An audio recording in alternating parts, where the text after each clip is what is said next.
Okay, so we're live. This is the first session of Victoriana.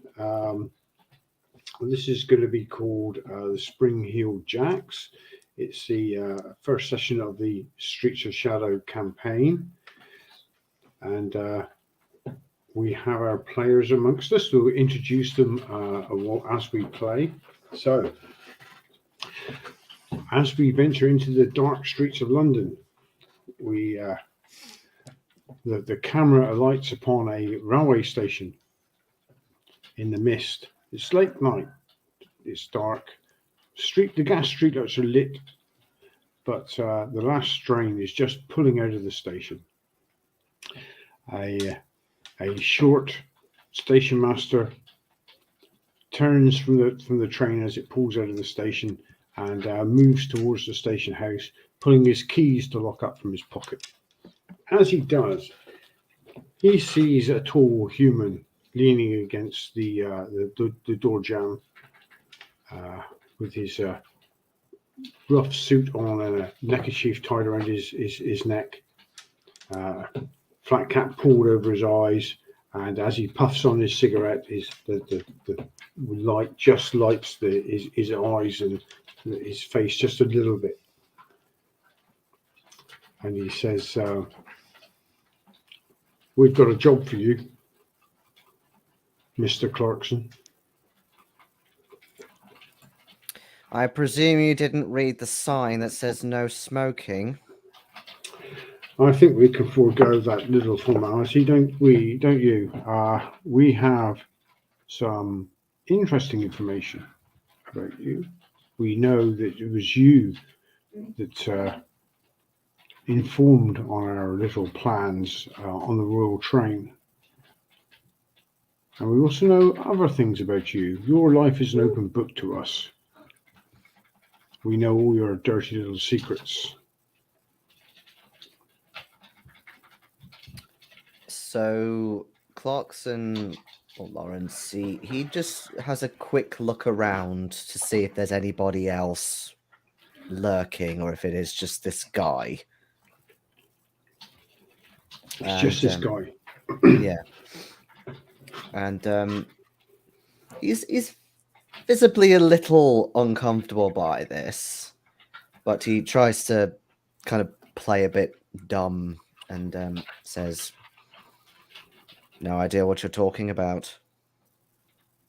He takes a real long drag on his cigarette before he puffs the smoke out, and he puts on the ground, stamps on it, and he says, "Maybe your wife would jog your memory, and certain things you did to facilitate her travel. We know what you've done. You don't always follow the rules." With a slightly trembling hand, he takes out a notebook and a pen and says, "I'm going to write you up for that. That's littering, that is.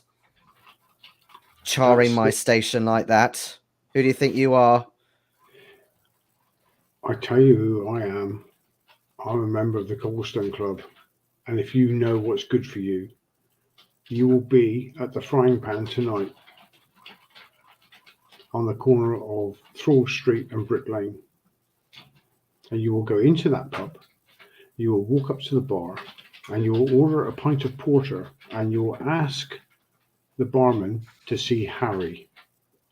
And if you don't, this won't be your station for much longer. And he sticks his hands in his pockets and he turns around and walks away. So Lawrence has had his chest puffed up as much as possible as well to kind of raise himself to full height, which is obviously nowhere near the height of this human.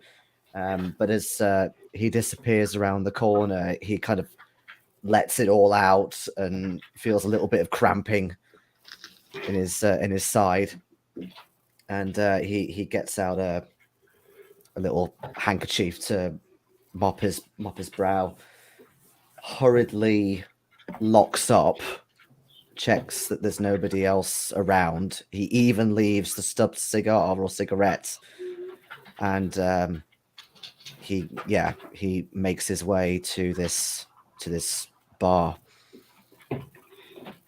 Okay, so the scene changes, and we're talking to Nathan Chamberlain. He's in a pawn shop, and he's got a few suspect items with him. And the guy behind the counter is looking at these, and he says, "Yeah, we can do something. We can do business with you, but I have some information from my employers. They're in need of some expert advice that I think you are uniquely in the position to give. How do you feel about a small job? If you do this for us, we'll maybe forget about our percentage on this deal."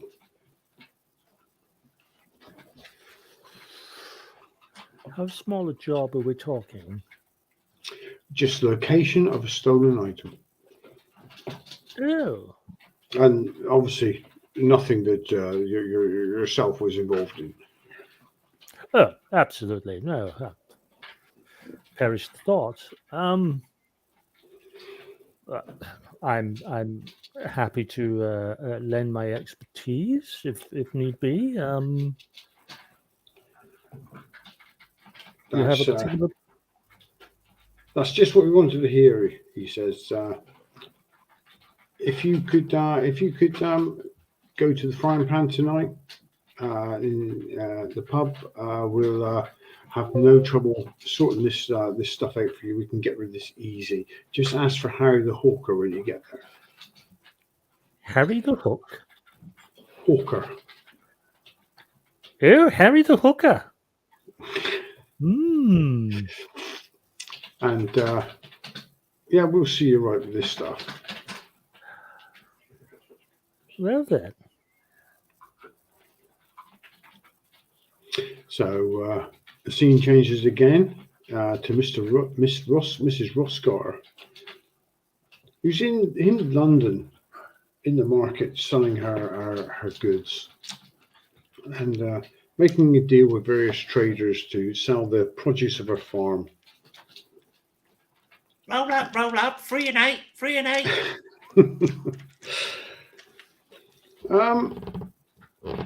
A gentleman approaches you. He looks like a market porter, just a general guy you see around. You've seen like I have paid my dues. Get off my pitch. 2 dozen a day, and he says, I'm not here to buy, but I do have a job offer for you. I understand that you are keen to help the poor working person of the parish. Well, of course I am. You know, we're all hard workers here, innit? Well, there's a group of people that are very interested in the same sort of thing you are, and they would very much like for you to become part of a team that could help maybe free the poor people of London. Oh, freedom. Ooh. Well, like actual freedom. Yes, there's more power to the people. Bourgeoisie. Exactly. Sounds like quite a lot. There might be even some free beers in it for you. Well, I mean, like, I can actually afford to buy a beer. We understand that, right?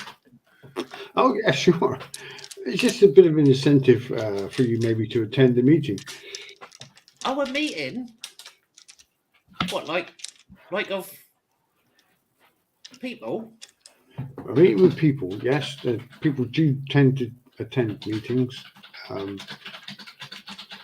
Wait a minute, I'm a bit confused here. So what you're saying is, I can go to a meeting and the ingrained systems of oppression instituted by our class system will somehow vanish.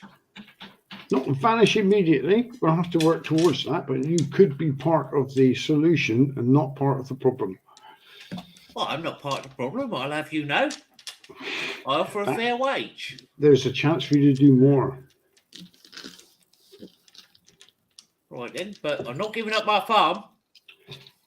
No, you won't have to give up your farm at all. We might even be able to use your farm as a maybe a place to hide people that might want to escape certain police investigations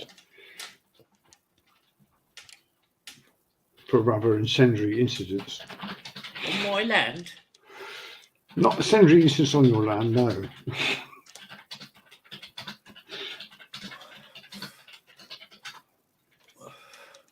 I thought I had you at the beer, but never mind. Well, I mean, it'd be rude not to hear what you're planning to do to my farm. There is no plan to do anything to your farm. We're not interested in farms, admittedly, at this stage, but we want to give the power back to the people, and part of that is Get the upper class down to the middle class where I can find them. Yeah, I'm all right with that. Then you need to attend the Frying Pan pub tonight. Frying pan, right? That's Ask for Harry the Hawker at the bar. Harry the Hawker. Yes. Well, he sounds like he's into birds. What kind of a farmer is that? In London, a hawker is another name for a street trader. Oh, walking goods. I'm sorry. I have to translate everything you say to Cornish. You know. So, are you sure you know what you want to do? You got to do. Well, yeah, I'm going to go and find this Harry the Hawker in a frying pan, which does not sound like a proper sentence. Okay. You'll be there tonight then. Okay. Oh wait, what time? 7:30. Hang on a minute. You've Hang got on. 20 minutes. You're not asking me out on a date, are you? Because, like, if so, that was really weird. No, not a date. I will not be there.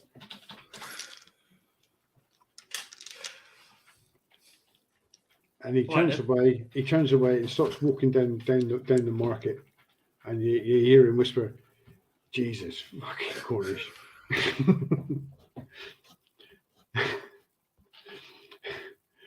And the scene changes yet again. Thank fuck.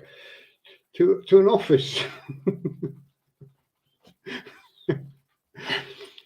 And Dr. Archibald MacCormick, you hear a rap on your door. Sorry. Yes, who is it? The door's open. And a guy comes in. You wouldn't naturally assume is one of your normal clients. He's dressed very much as a working man, with a cap and a neck scarf and fairly dirty clothes. But as he comes in, he shuts the door. He takes his hat off, and he says, "Dr. MacCormick, I assume." Yes, as it is written on my door.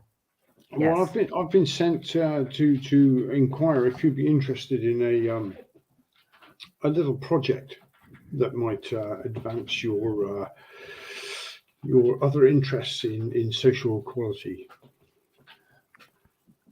Are you offering me a job? You walk into my office offering me a job that I clearly have. Well, not a job as such. It may be more of a part-time thing you take on in your spare hours. Something that would benefit society as a whole, especially the poor of the East End. And I'm guessing you're not coming from the faculty, but rather from these poor people you're mentioning, given I'm representing a number of people that have banded together. Yes, we have the same sort of goal of liberation of the lower classes in mind. We're putting together. Someone has approached us with a very interesting little proposition, and we're putting together a bit of a team to sort that out. It might give us some leverage with the upper classes. It could be of great benefit to the club.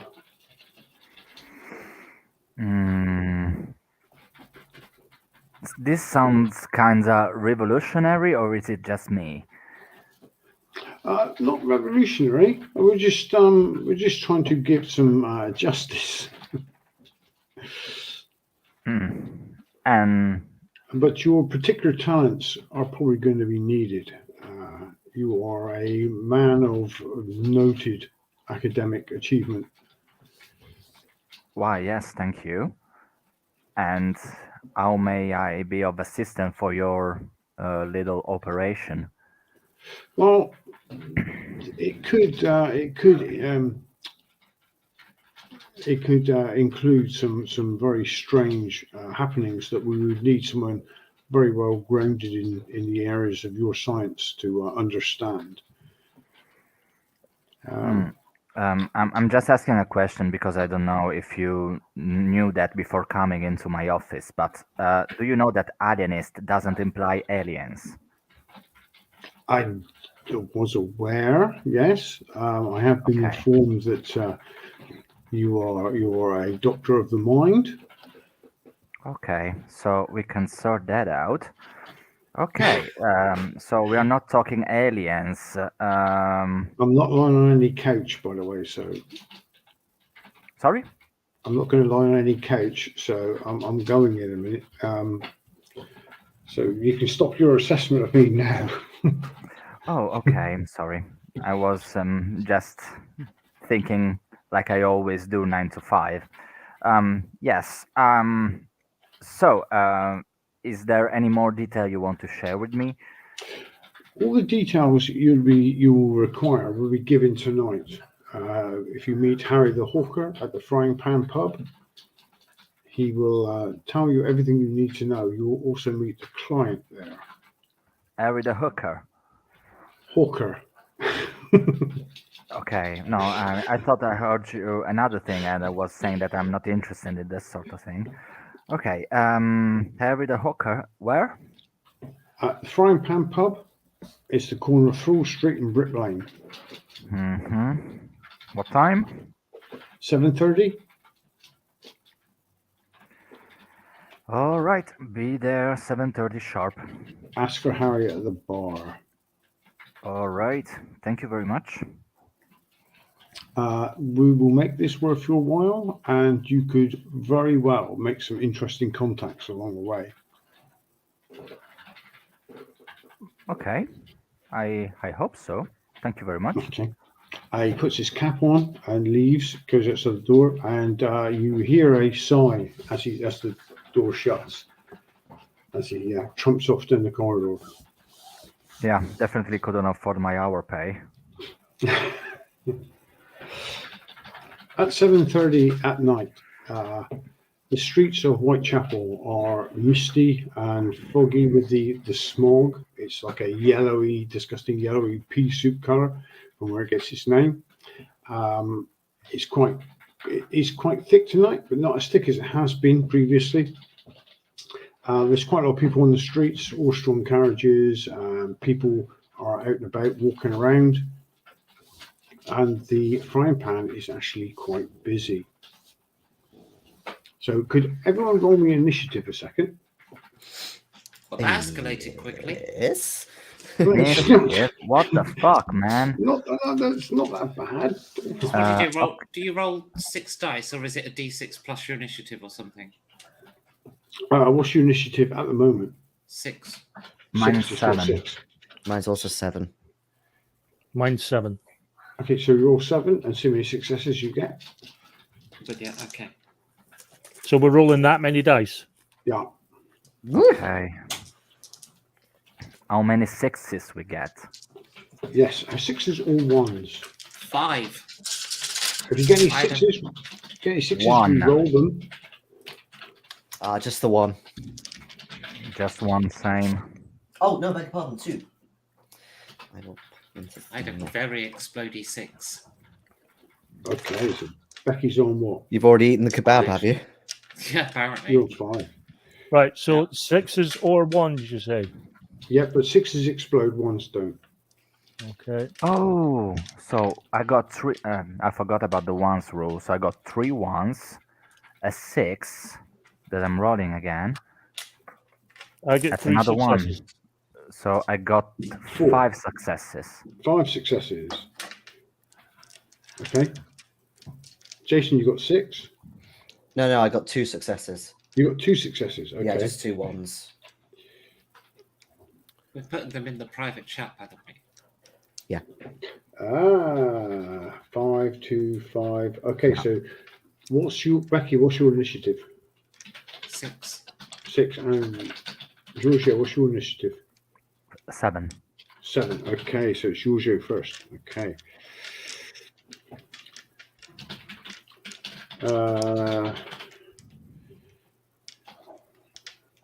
Okay, so Giorgio, you get to the pub. As you push the door open, you sort of turn and look across the street as a horse-drawn carriage passes by with Pickford's furniture removals on the side, and as it trots down the street, the scene before you is a number of women of the night on the opposite side of the street to the pub, plying their trade, and there's a few dotted well-to-do gentlemen in amongst them. You push the door open, and you turn, and you go into the pub, and inside it's hot and smoky. The light is quite bright and garish, even though it's only gas lights, but there are plenty of them. And the pub is actually full of workers that have finished the day, drinking gin and pints of beer, and you have to push your way to the bar. Mm-hmm. Well, I feel definitely out of place. Sorry, because I'm dressed pretty sharp. I'm taking my derby hat off and head straight to the bar, asking to see Harry. Okay, so the barman comes over, and he's just finished pouring a pint. He drops it on the bar and says, "And what can I do for you, sir?" Hi, I have an appointment here. I should see Harry. My name is Archibald MacCormick. Harry, which Harry? Harry who? The hooker? The hawker? Oh, okay. If you want to come this way, and he indicates towards the end of the bar for you. And as you get there, he lifts the bar up and says, "If you come into the private salon," and he lets you through a door into a small room with basically a table and chairs around it. He says, "If you want to wait here a second." Okay. He'll be fine. along in a minute. Do you want anything to drink? It's on the house. Yes, I have a pint of red ale, please. Okay, and he disappears for a bit, and then a barmaid turns up with your pint of ale for you. Why, thank you very much. Next, Becky, you reach the frying pan with very much the similar scene outside and a similar scene inside. You've You're got to right there. push your way to the bar, and a barmaid comes up to you and says, "What can I get you, dearie?" I'm looking for Harold the Falconer.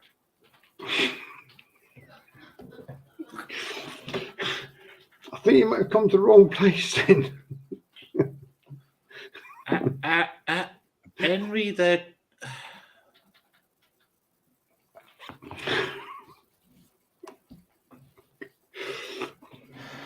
Hooter? Herder. Herding what? Hawker. Oh, Harry the hawker. Harry, that... Oh, Oi, hang on a that's minute. it. That's it. So it is. She turns and goes, Jim, it's one for you. And Don't this put big my best tweets on for just anyone, you know. this guy at the bar, sort of like wearing an apron, sort of like says, "I'll take over here," as he's pulling this pipe, and the barmaid takes over the pipe pulling and comes over to you. He says, "You want Harry the Hawker? Aye, that I do. Come this way then," and he indicates to the end of the bar, and he shows you into the same room that Archibald is sitting in with his beer, and he says, "This one's waiting as well. Harry will be along in a second. Do you want anything?" Oh, I only bought a few coins for me, unfortunately. The beers. If you want a drink, it's on the house. Oh, that's excellent. I'll have it all, please. Yeah, nice one. Just sit down and shut up if you don't want anything. Oh, I'll have a bitter, please. Have a beer, okay. And he disappears again. Right there. So you're here to see this Harry too. Who are you then? My name is Archibald MacCormick, but you can call me Dr. MacCormick. Nice to meet you. Hello, I'm Mrs. Roscar. Nice to meet you. So tell me about this Harry then. How do you know him? I don't know him. Oh, right. I was told I could be of assistance or some sort of inquiry is looking into, and so I lended my personal skills for him. But still, I don't know exactly what he meant by that. I thought I was being asked on a date. You know, it'd be a threesome. Sounds a bit too provincial to me. Definitely is not a date. Or at the very least, is not what I was told. Because if that's the case, I'm walking out. No offense, ma'am. Off you go. How weird can you make Victoriana? Anyway.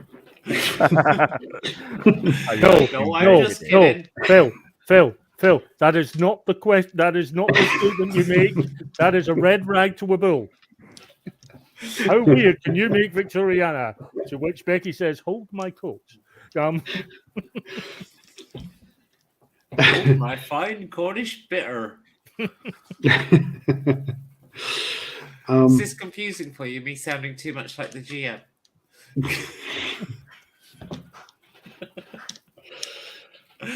I couldn't do it with the market trader accent as well. That just went terribly wrong. But now we're at the market. Well, that's okay. If I make any mistakes, I'll just say it was you. I was going to say your Cornish was extremely cockney in the market. I tried to do Cornish and market trader. That didn't work. But no. We're out of Cornish market trader. Okay. Yeah.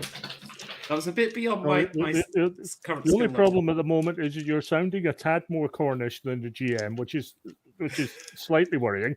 I think Phil's a fake.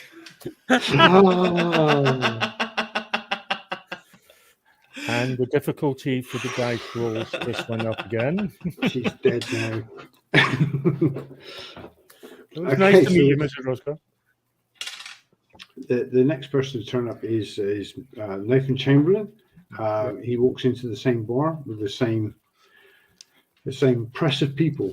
When he walks to the bar, the barman again comes over to him and says, "What you having?" I'll have a small glass of sherry, and I'll have a Harry the Hawker, please. Oh, you're one of them. Okay, but we don't have any sherry. You can have a gin. I suppose. God Almighty, just. So he slaps a load of gin, which is quite No a generous port? measure. No port. No, don't get a call for it around here, mate. Oh, well, chin chin. And he slaps a load of gin in the glass. Just gin. There's nothing else with it. And he shows you to the bar and into the room with these two people. A shortish gentleman that looks a bit furry, and this fine, upstanding young lady, obviously a fine example of humankind. Dressed in full tweed. Next. I thought when you were describing Archibald there, you were going to say he was looking somewhat overwhelmed by the other person. It just didn't. No, he He just could- told he I could be was by now. I was sort of a furry. That's what he said. I was almost going to say furry, but I shied away from that. Oh, So, yeah, if you want to do an introduction, you can.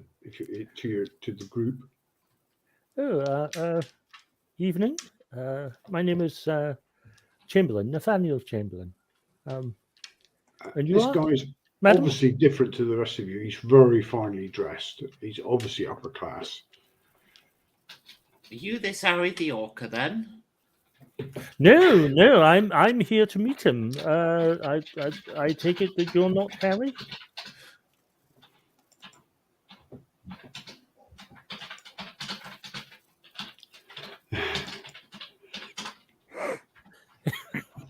Okay, moving on.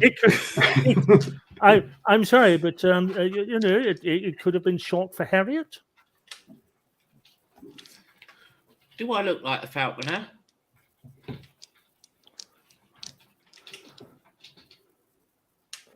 May I There's a give them part a of me, business card, there's a Mrs. part of me that Roscar? wants to say no, but you look like a fine bird. But I'm not going to go there. So you're not, you are, Miss? My name's Mrs. Roscar. Oh, Mrs. I do apologise.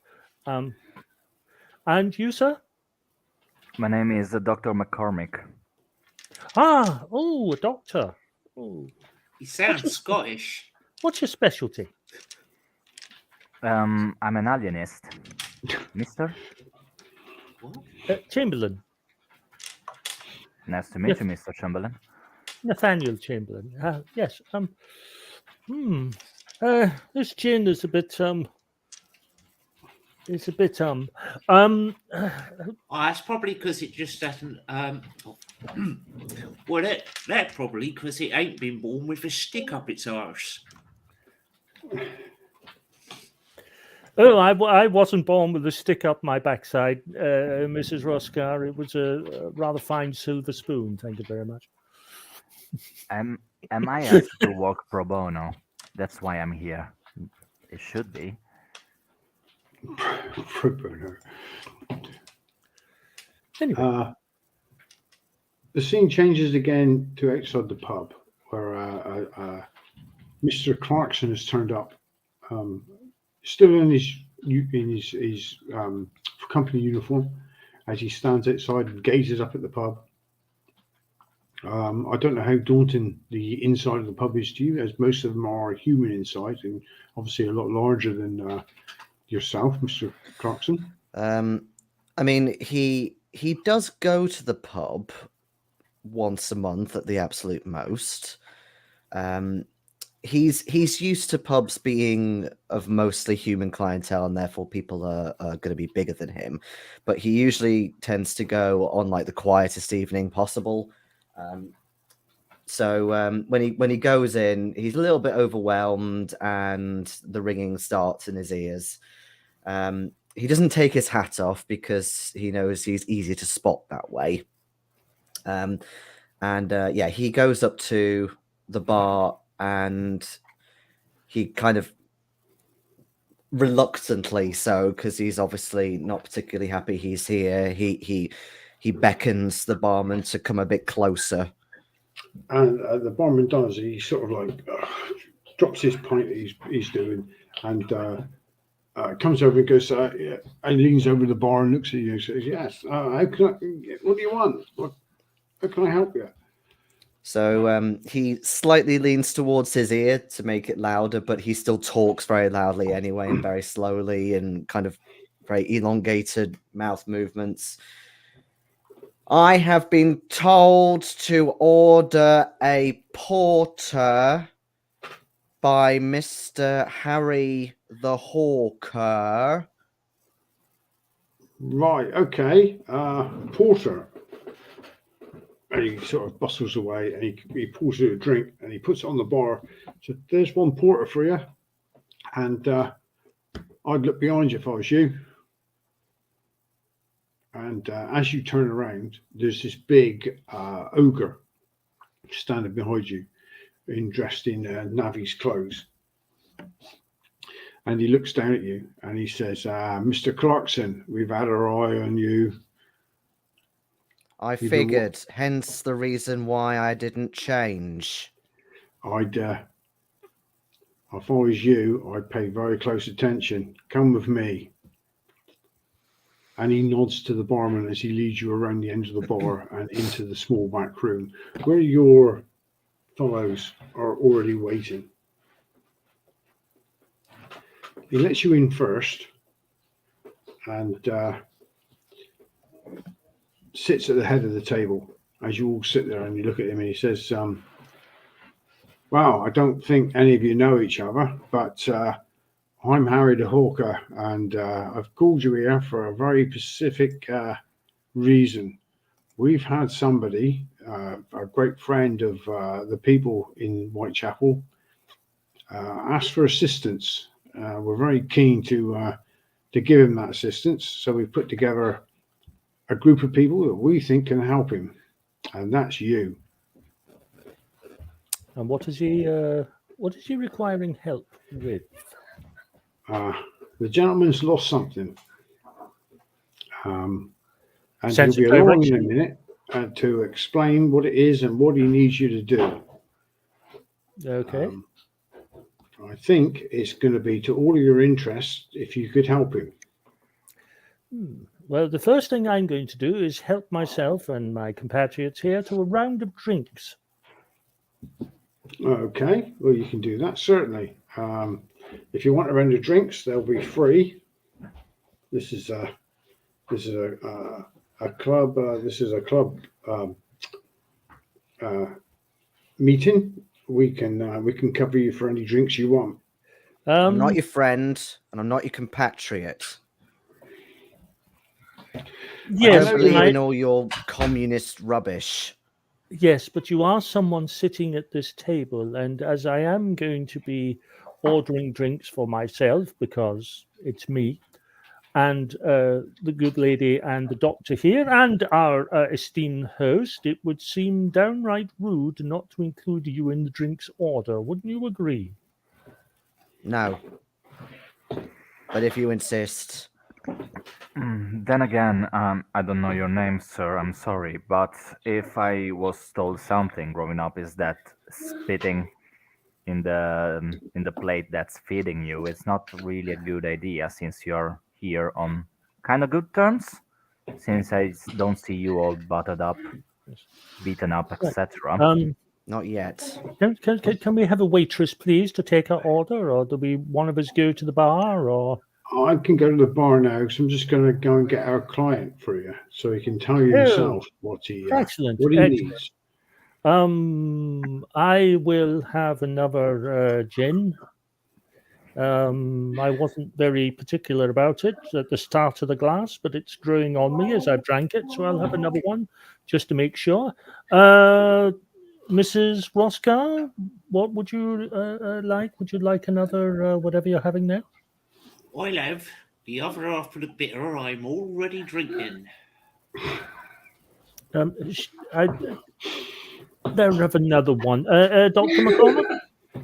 Yeah, I'm having a glass of scotch, please, and thank you. Oh, glass of scotch. Wonderful. Yes, yes. How culturally appropriate. Your name, please? So Lawrence has got both hands around this cup, and they're like knuckle white just from the amount of tension he's trying to channel away from himself to make him look less like afraid or whatever.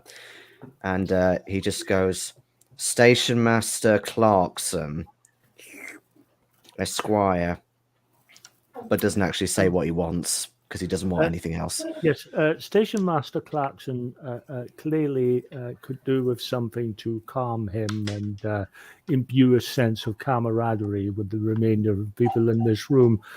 Perhaps a glass of water.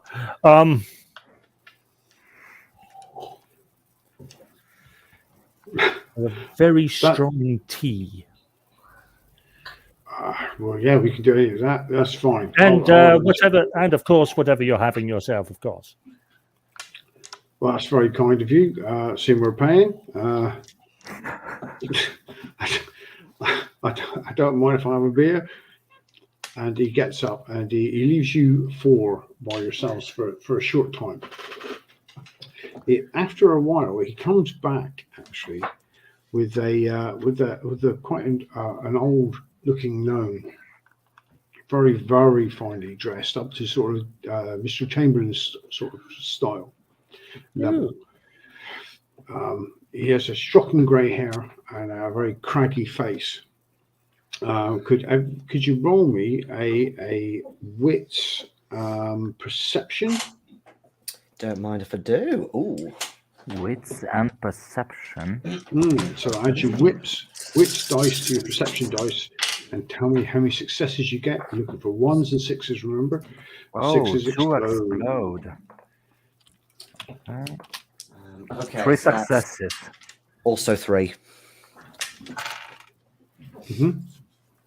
Just the I'm one? assuming. So, a quick question, by the way. Yeah. If you get a 6 which explodes, but then you don't roll anything else, presumably that success still counts, right? Yeah. Yeah. Still counts. If you get another 6, it will explode again. So. Yeah, of course, yeah. Yeah. Cool. Oh, sorry. Okay. Sorry. So 2 3s. Okay, so Nathan and Lawrence. Looking at the gnome, you can actually see he looks quite old and craggy, maybe even in his 80s, but you've got a feeling that he's much younger than that. He might even be 20 years younger than that. He's prematurely aged for some reason, whether it's through hard work or even though his upper class clothes would say it's not hard work, but he is looking much older for some reason than he is. He wears a green frock coat around his small, thin frame, and he has a pipe clenched between his teeth. His top hat matches his coat, which is helping cast the shadow over his blackened eye and a bruised cheek. And Lawrence and Archibald also notice as he comes into the room, he's favouring his right leg when he walks. I'm sorry, I didn't get the last part, Phil.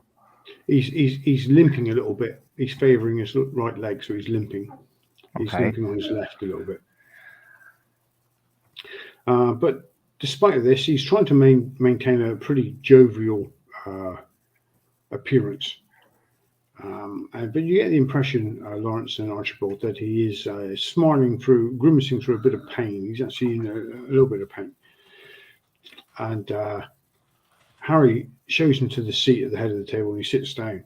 And he takes his top hat off and puts it on the table.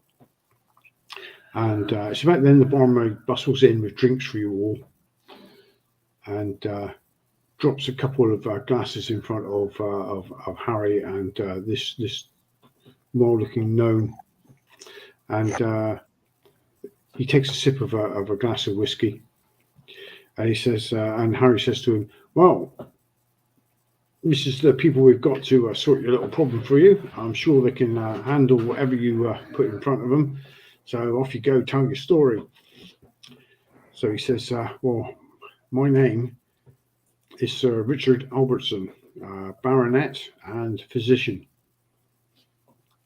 Last night, I found myself travelling through Whitechapel. I volunteer my services at a clinic in Wapping.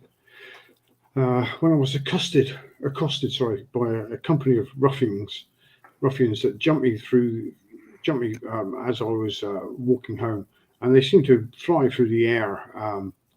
They knocked me to the ground, demanded my valuables. I attempted to defend myself, but one of the blasted gang knocked me senseless before I had much of a chance. When I came round and recovered my senses, I realised that my cane was missing. Your cane? My cane, As in your walking stick? Yes, it's very precious to me. It was given to me by my late wife.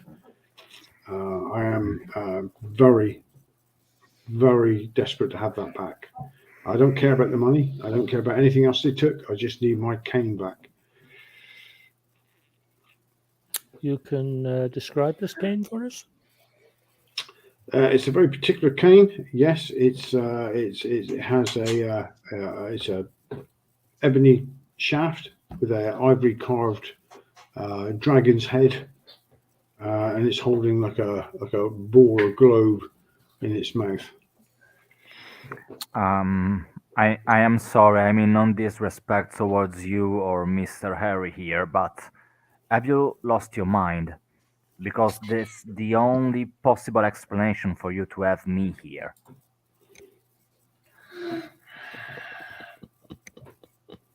Well, no, I haven't. But the people I've contacted here, who I'm quite friends with, because of the work I do in Whitechapel, were a little bit worried that my story seemed a bit fantastical, of these people sort of like falling from above. They seem to leap and almost glide and fly through the air towards me. So they Oh, so you lost your mind, indeed. I Flying feel people fine. stealing canes. I like this clear. doctor. He has a sharp tongue. All right. You're, Would you you're- mind me offering you a not so orthodox talent that I have, Mr. What would that be? Albertson? I really wanted to use a clairvoyant spell that I have in order to see if he's lying or not. Okay, you can, But yeah. I don't really recall how magic is seen in this setting. I mean, No, Steam it's is fine. taking Magic's over, fine. but Yeah. it's fine. Okay. So I'm going to pull a little bit of magic out of your mind, if you don't mind, of course, Mr. Albertson. If you won't mind sitting down for a bit. He sits quite stiffly in the chair, ready for it, like he's at the dentist or something. He's sort of. Oh, okay, then let loose a little bit. Just try to So, loosen up a bit. I'm sorry. I'm a bit nervous. Yeah, it's don't just worry. shaking me since last night. It really has. I put my hands over his head, and I wanted to cast, and that's where I need you, Phil. No living history, difficulty 1. Reading what it's written. This ability allows a clairvoyant to see the recent past of a living being. A successful roll grants knowledge of recent events occurring around the person being studied. The nature of knowledge gleaned from such an observation is often incomplete and fragmented, and is often trivial and of no obvious use. So what you need to do is you need to roll your handful of dice with 3 black dice, and you need 1 success out of that as a difficulty. Okay, so 3 black dice, and I'm 3 rolling, dice. I guess, You're resolve rolling and resolve your skill dice, so clairvoyance. which is Oh shit! And 3 black dice. So you've got let me see, what is it? Concentration.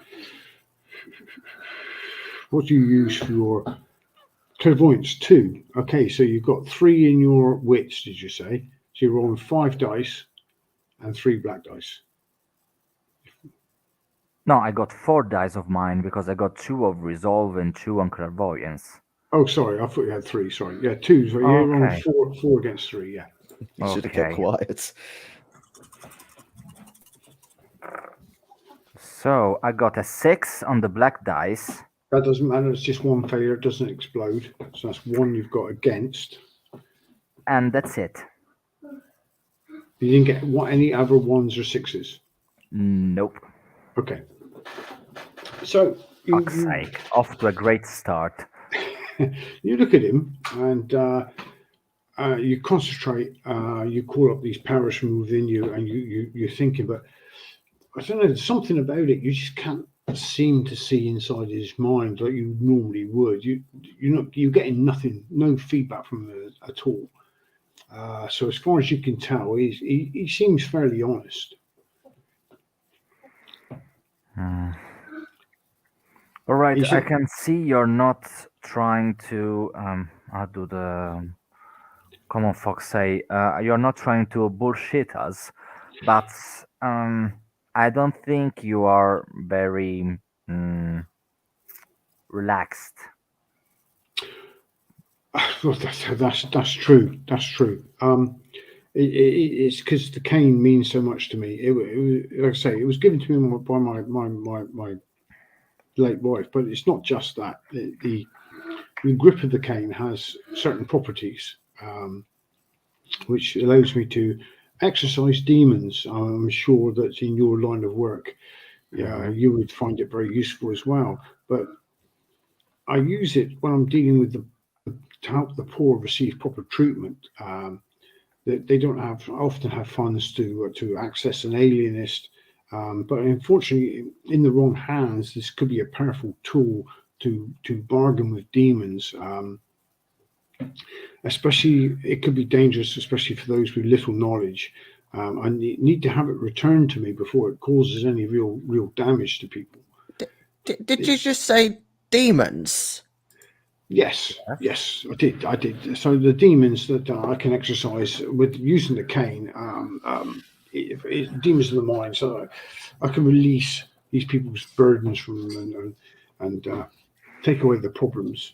What I've got so far is that there's a demon cane that's dangerous for me to go anywhere. Anti-demon cane. Anti-demon cane. That's dangerous for me to go anywhere near because I don't know enough about it. That I've been recruited by an unknown organisation to serve some posh tosser to get his cane back. Presumably because I'm expendable. And I'm Yes, not spot on. entirely convinced that I am seeing what is in it for me. Well, I'm willing to give a reward for the cane. If you can find it for me, I can offer you £5 if you can find it within 48 hours. Otherwise, I can offer you £1 a day if it takes longer. Lawrence glances at Harry when he talks about this offer of money, as if to kind of say with his eyes, "You're going to take that money off me, aren't you?" He looks at you and he sort of like just stares at you for a bit and gives a little bit of a shake of the head as he turns away. And he says, "What we are asking you to do, what the club is asking you to do, is help this man. He runs a clinic here in Whitechapel that is helping a lot of people, a lot of poor people that can't afford proper medical assistance. If you can help this man, then he can continue helping our people." I am willing to help. I am willing to, for myself, forego your financial incentive in return for two things. And what two things will that be? Says Harry. One, that the monies that were meant to be going to me is split equally as possible between my three associates here. That they are given extra remuneration. Secondly, sir, doctor, Yes. Yeah. Who's doctor you're talking? Which I- doctor? yeah, the gnome, Oh, Albertson. Albertson. I would be doing you a favor. Oh, that's true, sir. You would be. Yes. Yeah. A great favor. At some point, I may call upon you to do a favor for me in return. I understand. I'm willing to take on such a commitment. Thank you. before we start this search for the lost cane, may I ask you for maybe you have a tissue or something of your own property that you can lend me for the case. Yes, I mean, I'm afraid they took things like my pocket watch and wallet and stuff. I do have this. He says he reaches to his pocket and he pulls out a handkerchief, but it looks quite like a female handkerchief, and written and the initials on the corner are VA. He said. These belong to my dear wife Vivian, but I've kept it with me ever since she passed. As long as your smell is onto it, I don't mind where that came from. What I'm willing to do, Phil, since I got enhanced senses, smell, and eidetic memory, I want to impress his smell in my nose so that I can sense it. You can follow If we're it. getting closer or anything. He says, sorry, Ronnie, come. Dr. Albertson, you just said the attack happened in Whitechapel. You'll be able to furnish us with the exact location? Yes, I was passing the eastern end of Dorset Street when it happened. I know it's a very rough area, but I'm afraid it was on the way home. It's the quickest route. But yeah, as far as I understand it, he looks at Harry. There's been quite a few of these attacks in Whitechapel this last month or so. And Harry goes, "Yeah, that's right. These people sort of attack from nowhere and are gone in seconds. Quite often, the assailant is left stupefied." Oh, fantastic. know So they're either I lose my always- station or I lose my life. They Oh, don't seem to come be on. violent. They don't employ violence in very many cases at all. They seem content to stupefy people and move on quickly as possible. Is it always items of mystical properties that they're stealing? Yes, they do seem to be. They're interested in valuable items. We've not been concerned until this point because it's always been people who have been visiting the Whitechapel for less Assignations? Yes. Yeah, the bourgeoisie that's just using the area, but Dr. Albertson here is actually trying to help a lot of people, so we're trying to help him. These items, I assume the items you speak of that have already been taken from other proprietors, owners, have they? Has there been any whispers as to their coming onto any sort of black market for sale, or? Yeah, they found a way into pawn shops all the way north up to the West End, north of Hyde Park. Any They seem to particular be one? spreading them out all over the place. Any particular ones? Is it the same ones all the time, or are they spreading seem their to- wares? They seem to spread them out as much as possible. Yeah. I'm still trying to work out how this relates to a revolution. Well, indirectly, Dr. Albertson is helping the people in Whitechapel, which helps us. If we can get people on our side, then we've moved more power to do things and influence society. Right, Oh, so and no if actual this- revolution then. If this comes off, this won't be the end of it. There'll be more tasks, more and more important tasks coming forward. Phil, given my particular background Mhm. and my current sort of occupation, would I know of any fences in the area that might Yes. that might handle this sort of item? these Yes, you sorts would. of items. You would know offences, yes. Particularly, You've probably done very similar sort of stuff to yourself. yeah, specifically the kind of fences that would deal with this sort of item, these sort of items. So I can go. You have I'm a fair thinking- idea. I'm thinking of, noising some of them up Hmm. as a lead. But we'll see what Dr. MacCormick's bloodhound sensing does. Otter. Okay, we'll see what his otter bloodhounding does.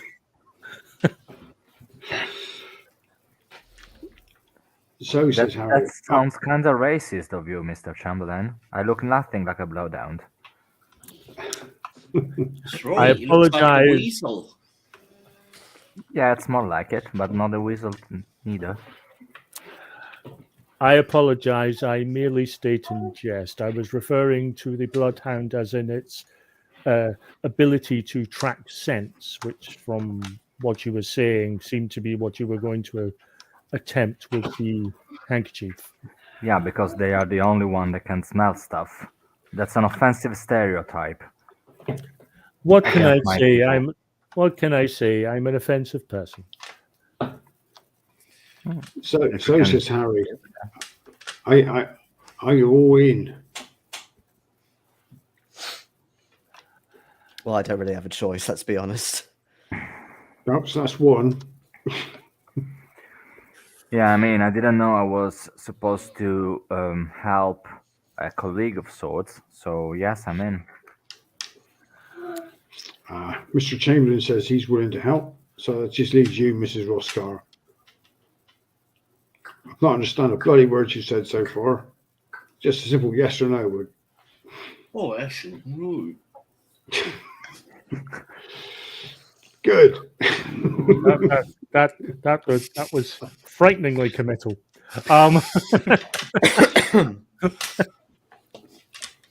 But I think we should celebrate this auspicious occasion with another round of drinks. Barman, Another round of drinks. Yes, another scotch for me, thank you. Okay, so yeah, another round of drinks are delivered, and you can. Mr. Clarkson, will you be joining us in imbibing something stronger than Earl Grey? Well, he's not actually listening to you, whether because he's hard of hearing or it's selective. I'll leave that ambiguous. But he's actually turning back towards Harry with a sort of a wagging finger and says, "When this is over, I'll promise you, you will not get away with this. You will all be exposed for your deviating." And Harry just leans in a little bit to you, Mr. Clarkson, and says, Making people work for you against their will, blackmailing them. "Relax a bit, Mr. Clarkson. You might enjoy yourself."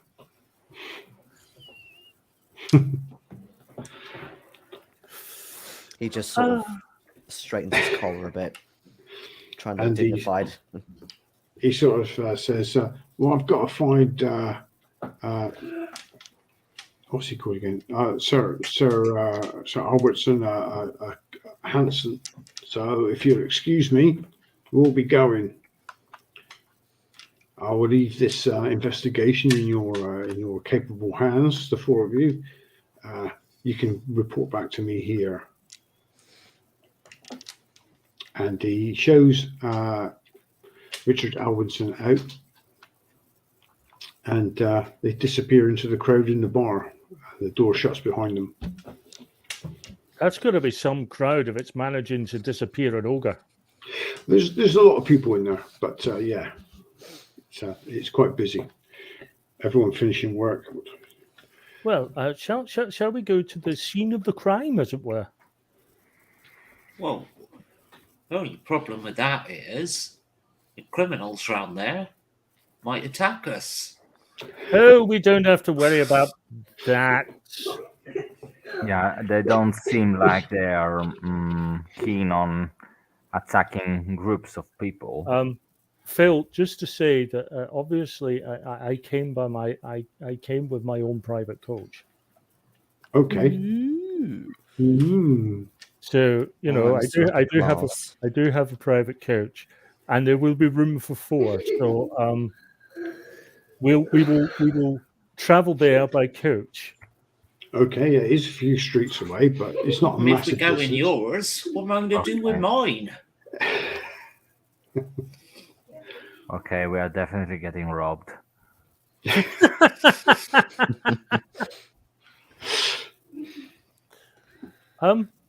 That's the thing Would about these everyone- cobblestones, you can't trust them. Oh, please, if you're going to be a sourpuss for this entire endeavor, at least try to do so with a bit more pep in your voice. I am a hardworking man. And I'm a hard-working man as well. Well, hard-working. You could have fooled me. You're one of them upper-class Eldreds. What do you do for a living? Drink wine all day. Whereas Oh, I have a come station to on. run next morning. If Oh, I come on, Sir Clarkson. if I told you all the things that I did for a living, you might even crack a smile. Now, anyway, can we all sit down? Yes, it's always I am sitting down. driver, and I tell him the street that we need to get to, where the scene of the crime happened. The east end of Dorset Street. Yes, it seems the right place to start is to start where Okay. it happened. It's the only place where to start, so we don't know Yes. jack shit about anything. Well known as the worst street in London. Yay. Should we take a break there? Yes. Mhm. Okay. All right. 5 See minutes. you in 5. Okay. Bye. Bye-bye.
Welcome back. Thank you.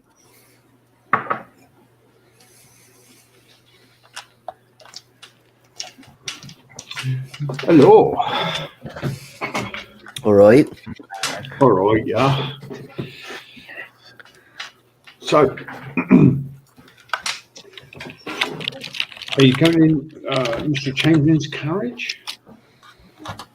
It's a lot Yeah, plusher I mean, than Mrs. Roscar's. Just because I don't have my own driver. God.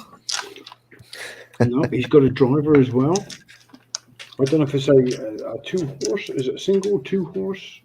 Or is it Ronnie? Oh, for God's sake, it's a 2-horse. A 2-horse. Very, very posh. Nothing In wrong fact- with my donkey. In fact, they're probably, given that one of my problems is, I always have, what's the complications? Yeah, expensive tastes. Matching horses as well. Once we get out of the city, it'll probably, if we're going to be traveling out of the city, it'll probably the full 4, if not 6 livery. Let's go the whole hog. So yes, after a short trip in the carriage, the driver stops, and you can look out into the street. It is a very rundown, deprived area. You're on the corner of Dorset Street, and as you get out, can you roll me presence and streetwise? And if anyone has it, you can also add criminology dice into that. Okay. If you don't have streetwise, you can just roll me presence. I got nothing of both. Yeah, I've No black dice for this. right. So with the others, were there no black dice for those either?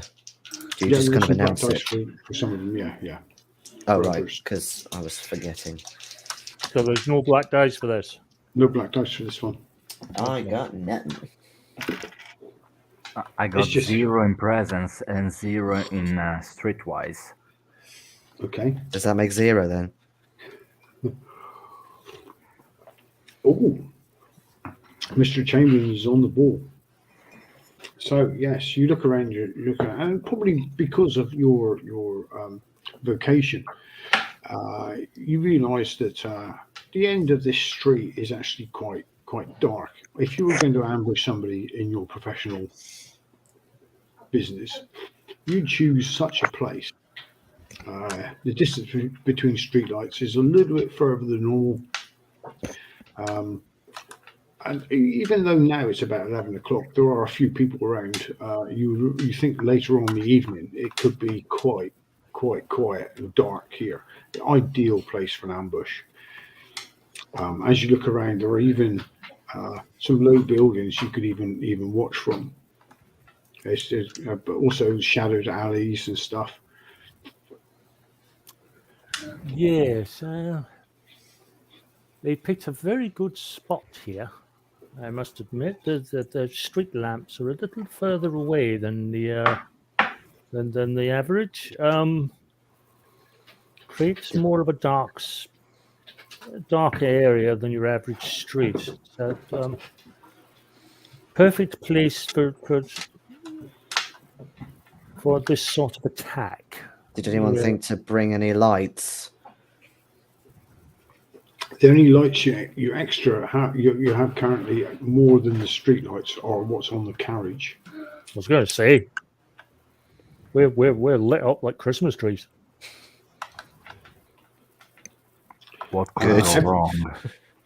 If you investigate the area, everything seems to be covered in like a sooty grime, a greasy sooty grime. The streets, any packing cases that's laying around, the walls, the lamppost, everything's a bit grimy and a bit greasy. It feels all nasty and icky. I have a sort of tight grip upon the pommel of my cane. As we sort of Yeah, I'm putting my brass knuckles on. Okay. You see a few people around. They're all sort of lower class. They are quite often people that walk past you are quite often drunk. They wander in and out of Dorset Street. You see them disappearing into different houses. You see a few buildings with a guy standing out front. Occasionally, they'll turn someone away and push them away. But the street seems to be at this time quite busy. People going into different buildings for the night. But it's getting quieter and quieter the longer you stand here. I'm willing to take a look at the building roofs. Since Okay. he saw people flying down on him. Yeah, sorry. Okay, so if you can roll me again, let me see. What's the? I've got to just remember myself what the wits perception. Okay. Are there any black dice on this? No, there's not. There's because you're under no pressure to. Okay. 2 successes. 2 successes. Yeah, you can see there are a number of a lot of the buildings along Dorset Street seem to be 3 stories, but out here where you are at the moment, 2-story buildings with maybe the ability for people to be up on the roofs, or maybe not flat roofs, but maybe there's like not a balcony. What's the word I'm looking for? Veranda? A ledge up on towards the roof that people could be standing on. Entirely possible that people could come down from there. Yeah, you can see no one at the moment.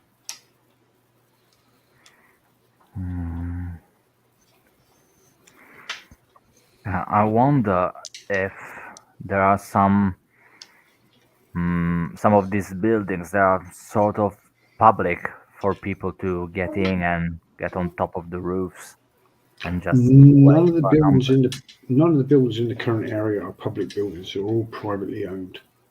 Okay. we might have to shimmy up. You're joking.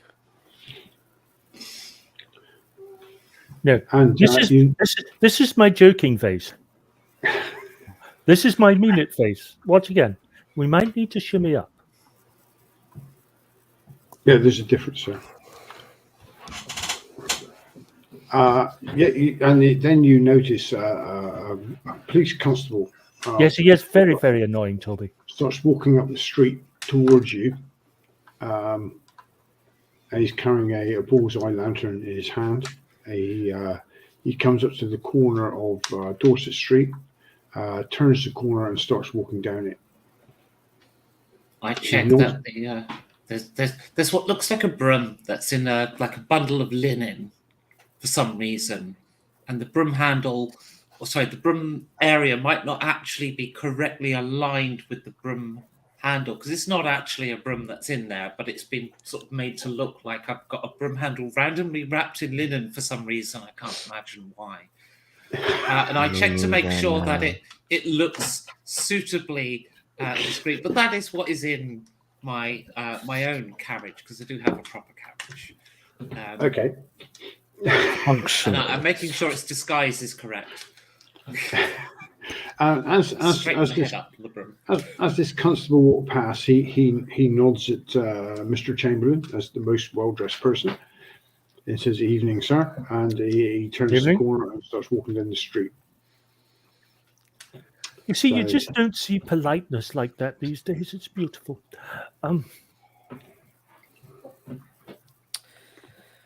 Well, I feel a little safer with what I think is in that bundle of linen, Mrs. Roscar. I'm in my own carriage. Oh, I did wonder why you were referring to carriage. Apologies. So you've come up. You've taken 2 vehicles there, yeah. Well, yeah, I mean, I wasn't going to leave it with the communists. I know what they're like. I'm one of them.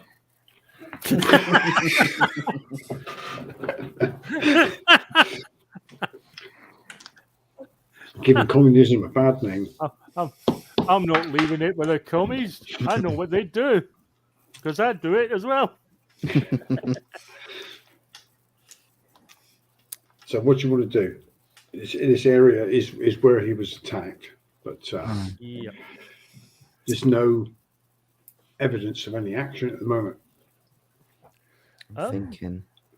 Doctor, you were talking about catching the scent.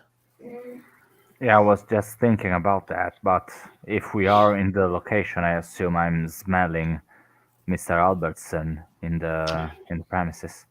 Okay, so let me see. What can we use? Presence and what is there? Concentration. You go into yourself. I got 0 on both. Oh, okay. I got 2 on resolve though, which is in 2 on brackets resolve. near concentration. Concentration resolve. Okay, yeah. Sorry, you use resolve then, and you go into yourself and start sniffing the air, and maybe some things around you, maybe a wall or a lamppost. Yeah, just 1 success. 1 success. Okay. You pick up a slight scent that you follow to the center of the gable wall that's sort of adjacent to Dorset Street. And you search around on the ground, you can find that there was obviously someone lying on the ground quite recently. There was a scuffle nearby, and the patch where the looks like disturbed area in basically in the dirt that's on the ground looks like someone was lying there, and the smell of Albertson is quite strong in that area. So you think this is the actual place he was actually laid unconscious for a while, but you do catch a hint of something else, a very strange, very chemically type smell in the air, something you perhaps you can relate back to your medical past. Very strong, very what can we use for this? So some sort of science roll or something. Yeah, some sort of science roll. So it could be wits versus. Have you got a science background? I got science psychology. Yeah, roll me science psychology. See what you've got there. And Plus because this is wit. quite difficult with 3 black dice. With 3 black. Oh fuck. Okay.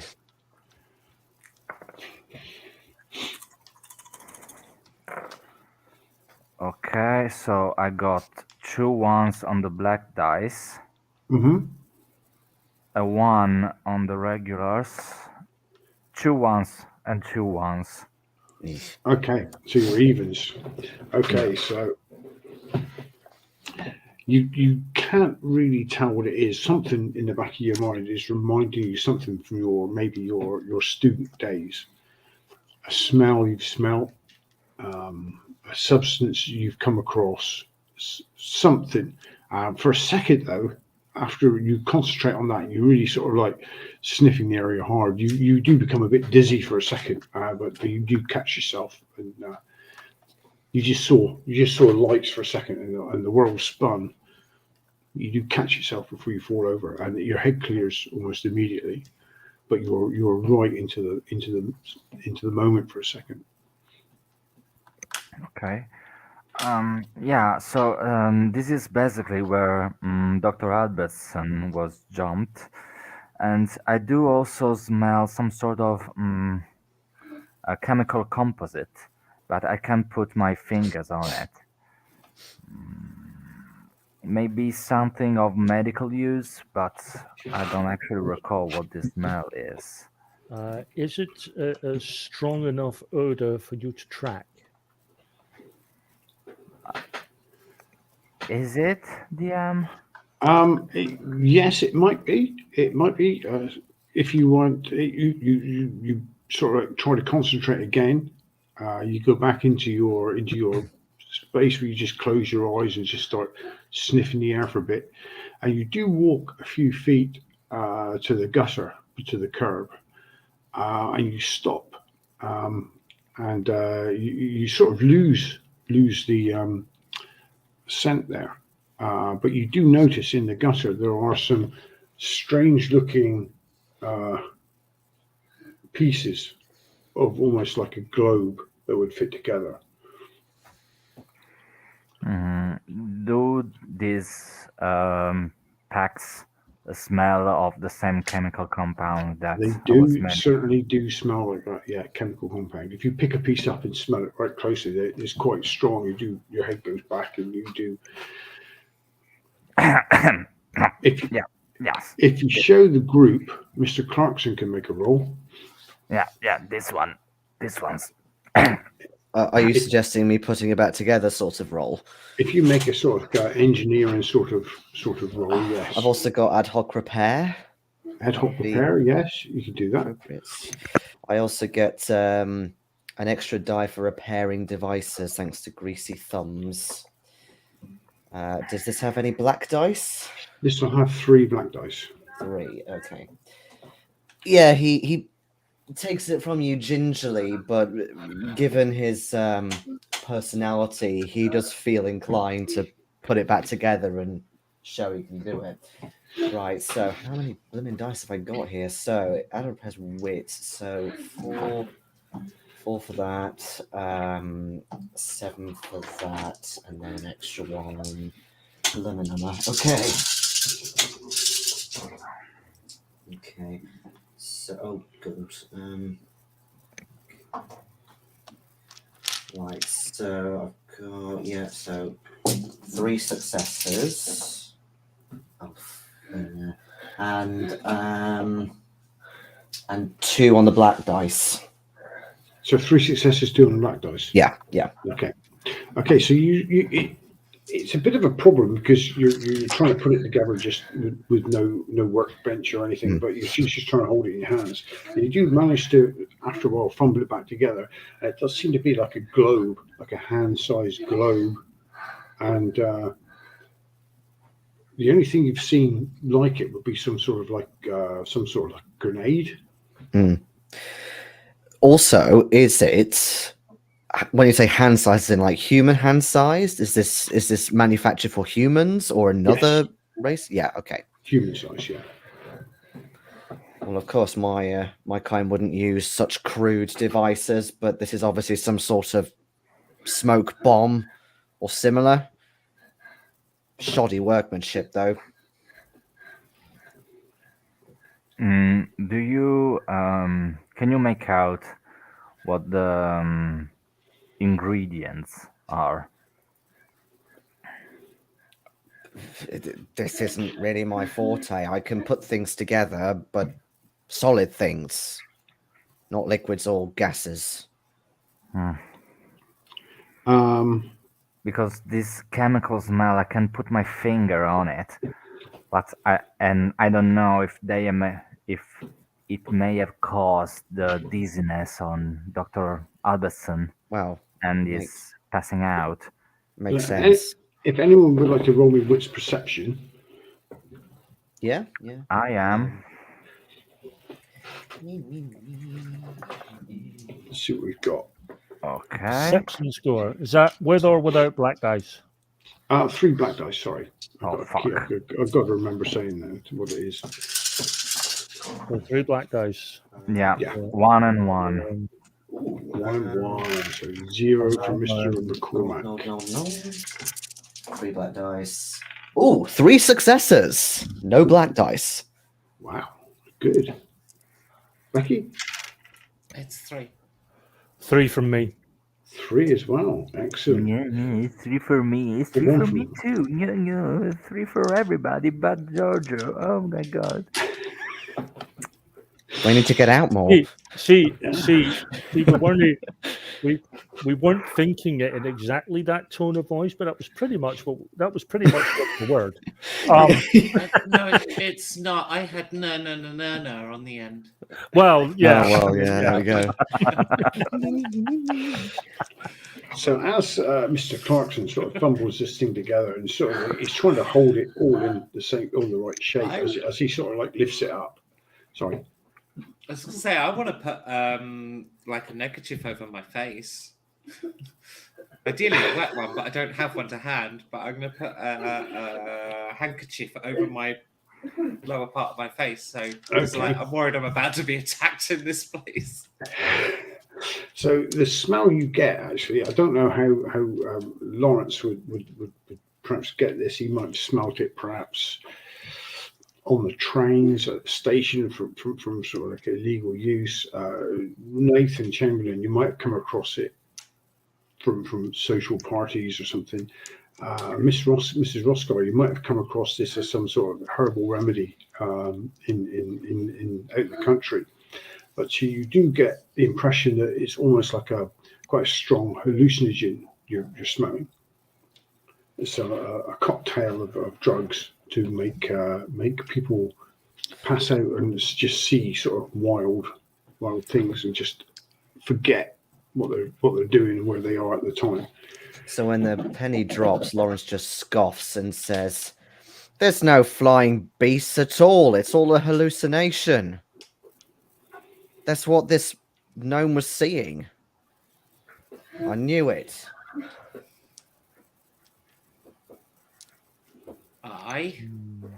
We should probably check. We should probably check for the local fences. Yes. I'm not quite sure what that accent was, but Bit of Welsh in there, I think. My Local best. fences down in the valleys. You just have to remember to talk slower because that's how you sound Cornish. I'm sorry, Phil, but Jethro just completely destroyed the Cornish accent by default the moment he started stand-up routines. a gargoyle falls off the building and kills Mrs. Roscar, right? Well, that was short-lived. So you've got That this. D&D rule, resurrection doesn't work when you die of natural causes.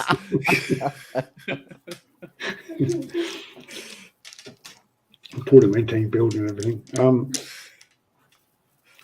So that's what you've gleaned from tonight's escapade. Unless you want to look further into anything, anything else you want to do while you're here. I would probably want to hit the fences, but I think I'll hit them in the morning. Yeah, they'll be shut this I want to time. hit a curiosity market because I need to buy something of the sort that these thieves might want. Ooh, okay. Well, that'll make us Because a I big have a target. plan B. Dear me. Yeah, that's okay. I have a cunning plan. It's not So funny. It involves me getting mugged. So you sort of like part That's- ways that- for tonight that- with that- arrangements for tomorrow. Sorry, I say it involves me getting mugged. I assume you want me up on a ledge with a shotgun.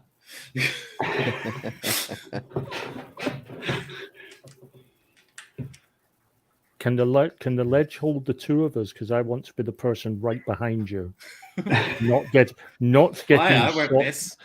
Oh, two abreast, not okay. Um, Wow, that's a big ledge.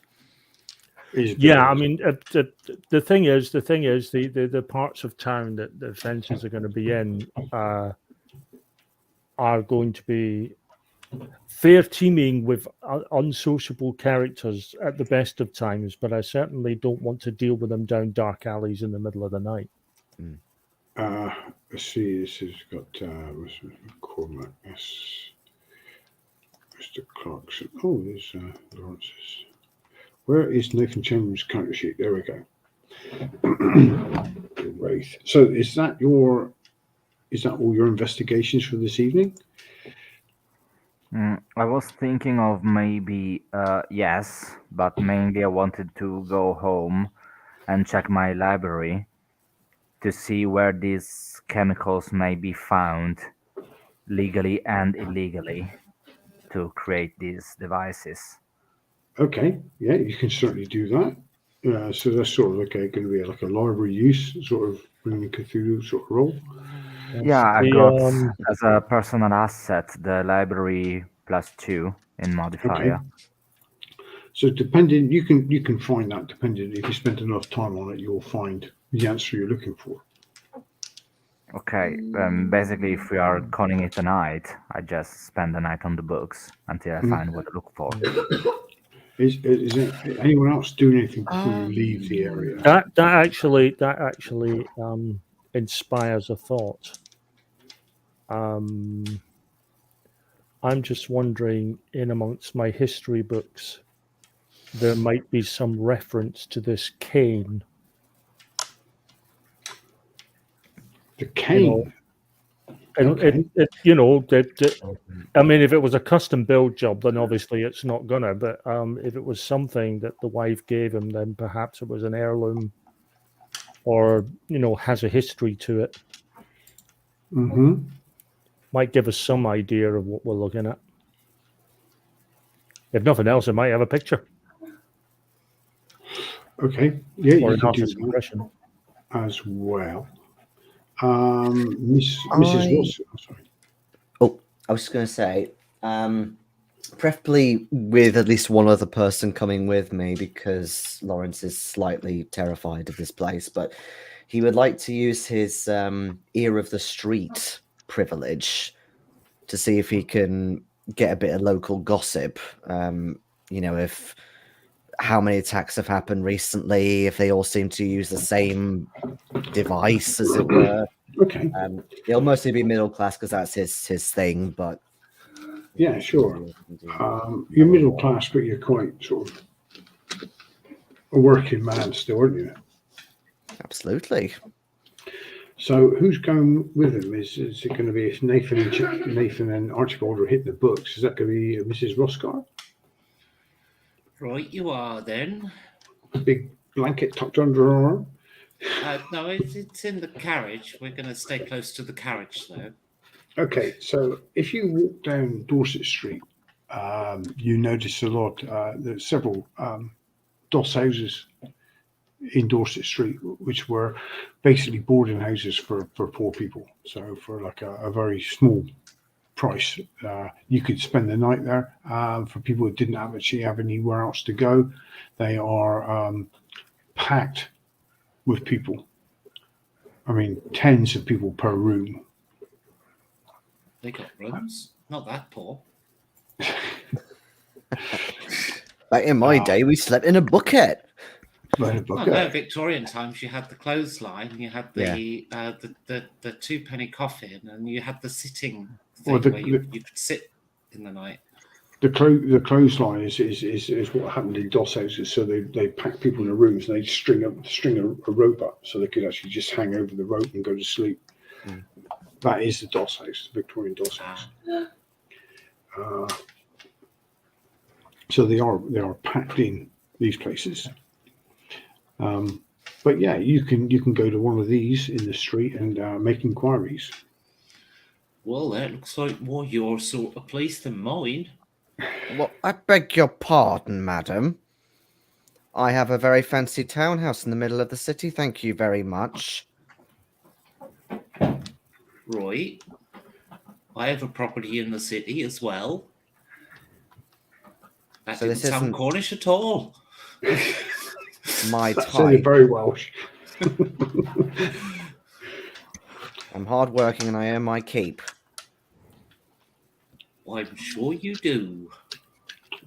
So as you approach one of these doorways, there's a guy on the door, a bouncer on the door, and he sort of asks you for money as you go in. I want 4pence if you want to come in, spend the night. we're not looking for a room or a clothes hanger. We just want to know what you know about these attacks that have been happening. Have you seen any of them? What you mean, like the one last night? Yes. Well, if you've got a farthing or a shilling, I'll tell you.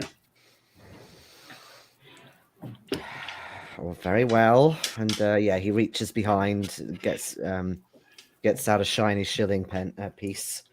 Okay. Tosses it to him. Well, I didn't see it, but there's been several such attacks in the district lately. All on middle class, well-to-do people that have been in Whitechapel for some reason, usually late at night, and they just steal stuff. No one's been hurt so far. They've just been found days, from what I can tell. But from what I know, people get attacked in Whitechapel all the time. But from what I hear, these are a bit different. Well, yeah, if you believe that sort of thing. Apparently, they just appear out of the air and pounce on people, just like they've flown in or something. If you believe it, of course. And Like I said, not seen it myself. have you seen anybody carrying sort of strange little globes that smell funny? Well, now you're saying that, I mean, we always get like pea supers around because of the smog and stuff. But yeah, there's been some funny things going on. Maybe clouds of really thick, funny smelling smoke occasionally make you feel a bit dizzy. Maybe seeing things that aren't there, sort of thing. Well, I mean, it's almost like you've been in a fight and you've taken a punch on the nose or something that makes you see stars. Any idea where this sort of thing could have come from? No idea at all. I thought it was the drains. Me too. Well, anyway, thank you for your help, Squire. No worries. And he'll bite the coin as you wander off. 4 shilling for that.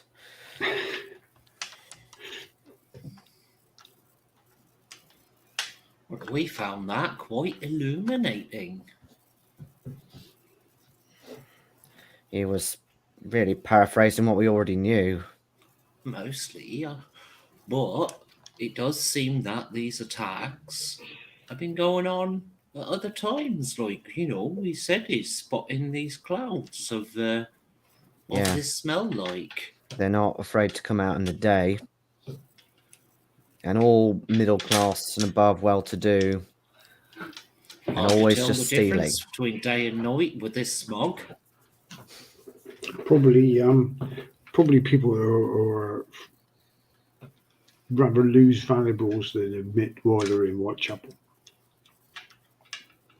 Oh, yes.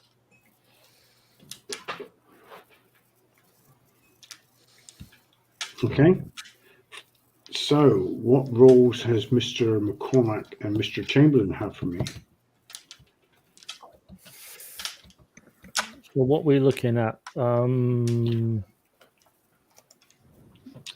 do we need? You're going to do some sort of library use sort of thing, weren't you? I don't have library use. I do have history. History. Okay, so what's history? Let me It's see. wits. Where's history? Yeah, history. What's history then? And the same thing for Mr. MacCormick. Yeah, I was looking for what I could roll. Any black dice on this? No, because you've got time. Yeah, I don't see anything other than perception, maybe, Unless you or have psychology medical. again. Yeah, some sort of medical role maybe. Yeah, I just got science psychology as medical. Yeah. Does that work for you? Absolute nada. Nothing. Okay, you find nothing on the cane. Balls. Okay. 5 dice, not a single success. So I got Okay. 1, 2, 3, 4, but explodes. Ooh, Explodes again? ooh. Fuck, 5. 5. Okay, so leafing through the books, Mr. MacCormick spends most of his night going through his library. Comes across a very interesting substance based on a herbal substance that he thinks would smell very similar to the traces he picked up at the scene of the attack.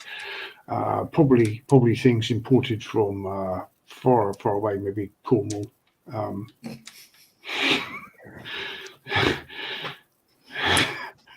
For some sort of agricultural thing in Cornwall, and these people have bought the substances and made them into this hallucinogenic compound.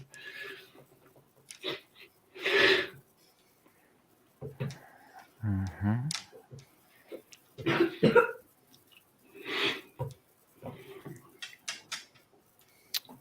So yeah, you think that it is a herbal compound that someone has mixed into this hallucinogenic stuff.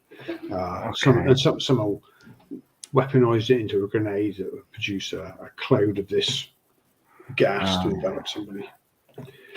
Do I get any general idea of where these ingredients may be acquired?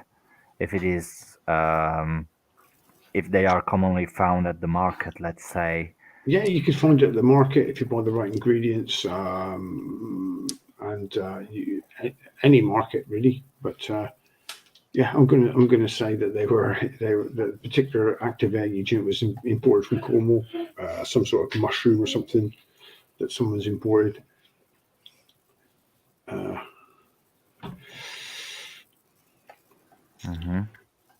right. Let me see. Is there something here about that? Isn't there? Okay, yeah. You think it's not got a massive radius. Maybe a couple of yards before it disperses too much. You need to be right in the center of it to have any effect. The smell would linger a little bit once the particles settle out into the space, into the ground and stuff. So the smell would linger a little bit. You think it would last longer in an enclosed space, obviously, but it's quite a potent thing. It probably gives you a headache after you've had a lungful.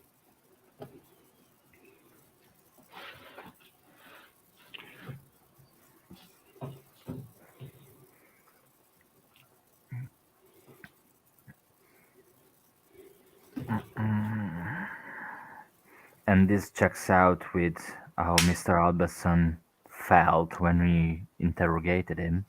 Yes, it does. Yeah.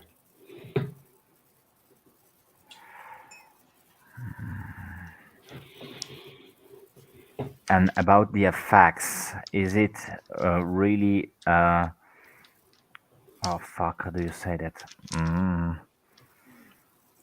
Does this give you actual hallucination, or is just some sort of psychotrope drug that makes you dizzy, sleepy, etc.? It does give you an hallucination. Yeah, it does. It makes you see things. You're just out of it for a while. You're seeing things that's not there. So.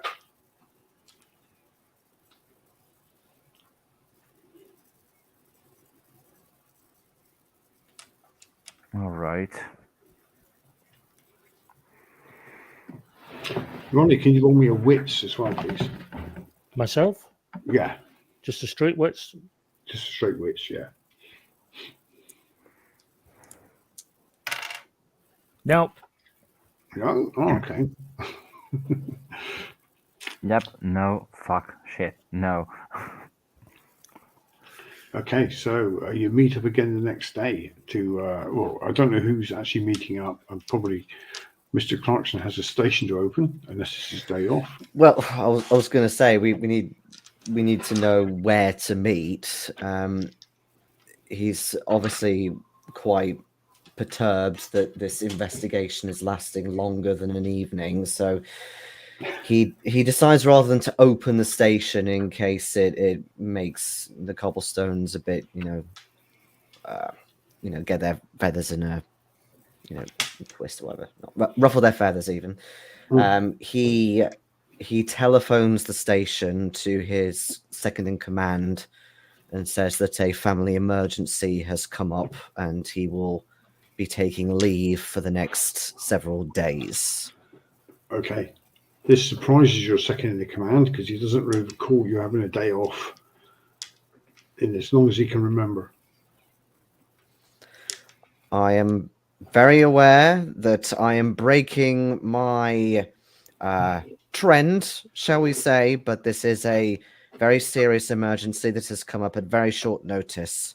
I do apologize for the inconvenience, and I will attempt to make it back in the next few days, but I can count on you to take my stead for now. Certainly, Mr. Clarkson. I'll do whatever I can to assist you. We won't make any changes at the station unless you authorize them. Very good.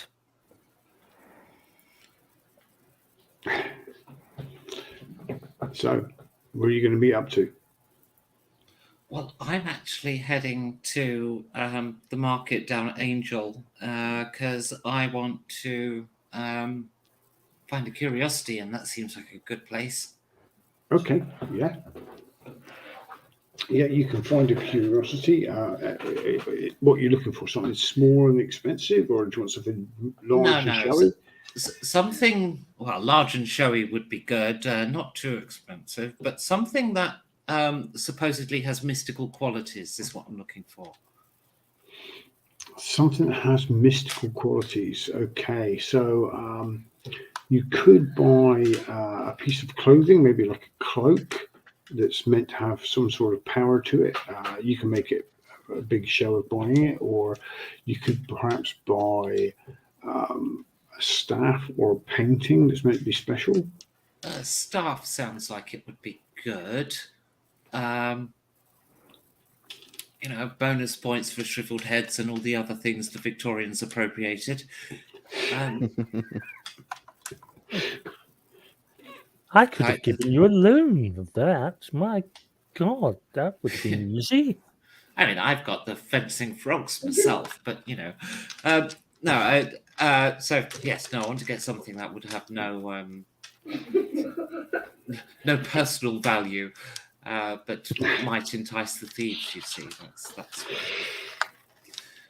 So yes, I'm going to buy something from some bric-a-brac vendor who claims it's got mystical properties, and I'll probably get taken in by a shark for salesman, but we'll see.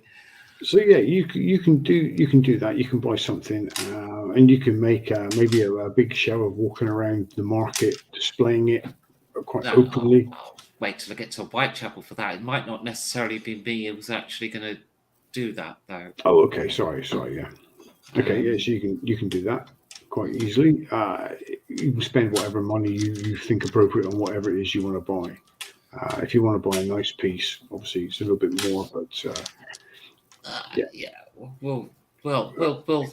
It's appropriately showy. Maybe like a like a dragon's claw or some sort of claw holding like a crystal ball or something on top, or something as ridiculous as that. Yes, perfect. Yeah. So really cliched and obvious. And then I'll go meet up with everyone else. Okay. So what's everybody else doing? Where are they meeting and what are you doing? Well, where are we meeting? That's first. We never decided.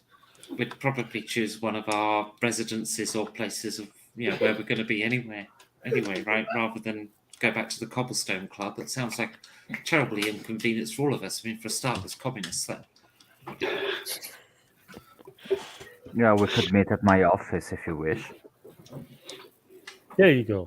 Just what the doctor ordered. Yes. Okay. You can meet at the doctor's office. I don't know what part of London you're in, Doctor. You're not in Whitechapel, are you? No, I'm fancy middle class, so I don't know London suburbs. Whitechapel High Street was middle class, but that's the main high street up to from Mitre Square up to London Hospital. But that was all middle class at the time. So you could be on the Okay, I'm taking your word for it. Yeah, okay, so I could be in Whitechapel even. Mm-hmm. So, yeah, you can meet there, and probably Mrs. Roscar is the last to arrive with her newfound treasure, which you could leave at the doctor's offices if you wanted to go and with your usual business today. You're right there, everybody. Yes, hello. So, I've bought some bait.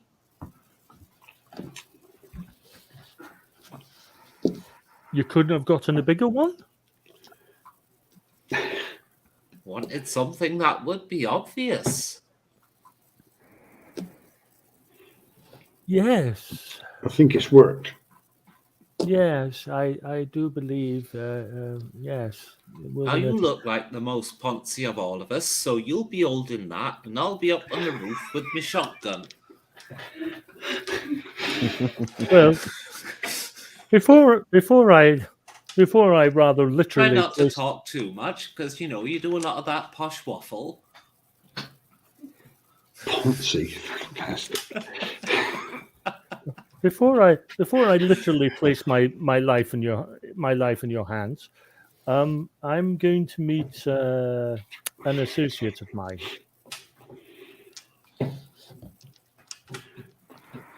Oh, yes, because you have got some associates, you've got some contacts, haven't you, Ronnie? Yeah. Basically, I want to go and meet my most trusted fence. Okay. What part of London is he from? Is he from this area or somewhere else? I'll say this area. Okay. I'm gonna have to because you know. I mean, it wouldn't really matter really for what I'm about to do, but Okay. So are you taking any others with you or are you going by yourself? well, I'm never alone. Toby's always with me, but Oh, the cane. No. Oh, right, okay. do you name your tools of your trade? What a strange. Yes, he is a strange They man. all Toby, tell don't me they? they have names. I just call them staff. Yes. Would anyone like to accompany me? no, I can. I don't have really anything else to do. I got a free day today, and my lines of inquiry have depleted. So, Well, I have absolutely no lines of inquiry, so I'm going to see if I can do something interesting. So you've perhaps. arranged to meet your informant, your fence. Yeah. Where would you normally meet him, do you think? Where would you like to meet him? Is it going to be like a park or a graveyard or in a pub or in his place of Oh God, business? definitely not the pub. Not for what I'm about to do. Few years on this one as possible, I think. The park would be nice. Okay, yeah. So you can find a park and you can meet him there. He's there at the appointed time, but he's quite twitchy. He's obviously a little bit nervous. That's all right. We're going to do what most good gentlemen do in the park. Queensberry rules. I hate to ask. Well, not quite. No. We're going to play chess. Chess. Can he play chess, this guy?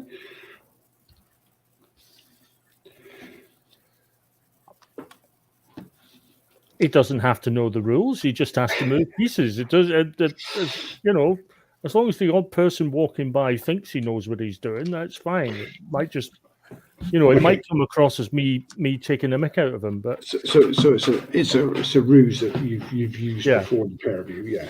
Okay. So Mr. Dr. Archibald MacCormick and Nathan Chamberlain sit on a bench in the park with this other guy who's quite well dressed, I assume, and start playing chess. And he says to you, "Well then, Chamberlain, what is it you want? Have you got more stuff for us?" well, no, actually, I'm hoping for quite the opposite. What, you want I me to heard give you of- stuff? Well, I heard a rumor of a piece of merchandise that might be doing the rounds, and I'd love to acquire it. I'm prepared to pay a decent price for it. Oh, what is it you're looking for? It's an ebony cane. And I give him the description of the cane. He says, "I've not heard of anything like that coming on the market. Is it recent or?" Apparently very recent. Could you put the feelers out? I'm prepared to pay top prices for it if need be. Do you know where it came from? Might help. Yes, you know that in our line of work that's a question we never ask. I just might Or help answer. tracking it down. That's all. I sort of thought. If I know what area I'm looking at. Let's just say it was acquired sometime last night, night before. It sounds like a perfect little trinket I could turn a profit on. Okay. Look at it this way. If you can set up the buy for me, you'll get commission for the buy, and then with me wanting to sell it on, you get commission for that as well. Two sources. That sounds like a good deal. I hope I can find it. I have nothing but faith in you. Has to be this particular cane. I take it. Nothing similar will do. No, the particular it just the style appealed to me, and certainly I know a couple of people that might be interested in such an unusual trinket. Okay. Well, I'll see what we can do then. It might take a day or two, but yeah. Well, let me know. I'll put the word out Yes, please do. discreetly, of course. And that's checkmate, which is my code for and that's a conversation over. Fuck off.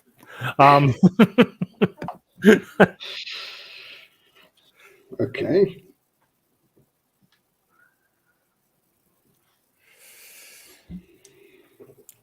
I turn round to Archibald at this point. Yes, Doctor. Whilst I fully agree with Mrs. Roscar's idea that we might be able to drum up interest by setting ourselves as bait, it does have a soupçon of randomness that I'm not prepared to chance. So whilst we will be trying to make ourselves bait, this allows us for a second line of possibly acquiring the item.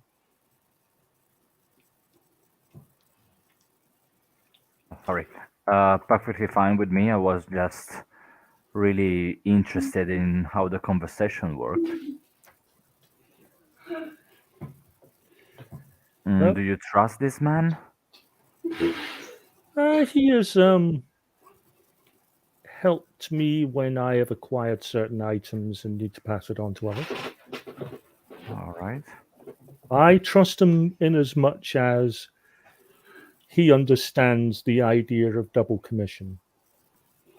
The idea of? Well, when he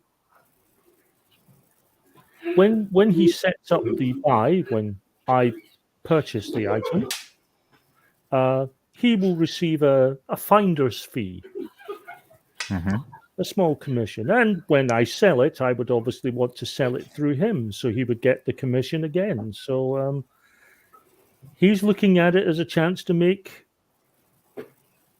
more money than usual off of a single item. And believe me, that is more than enough to guarantee his loyalty. All right.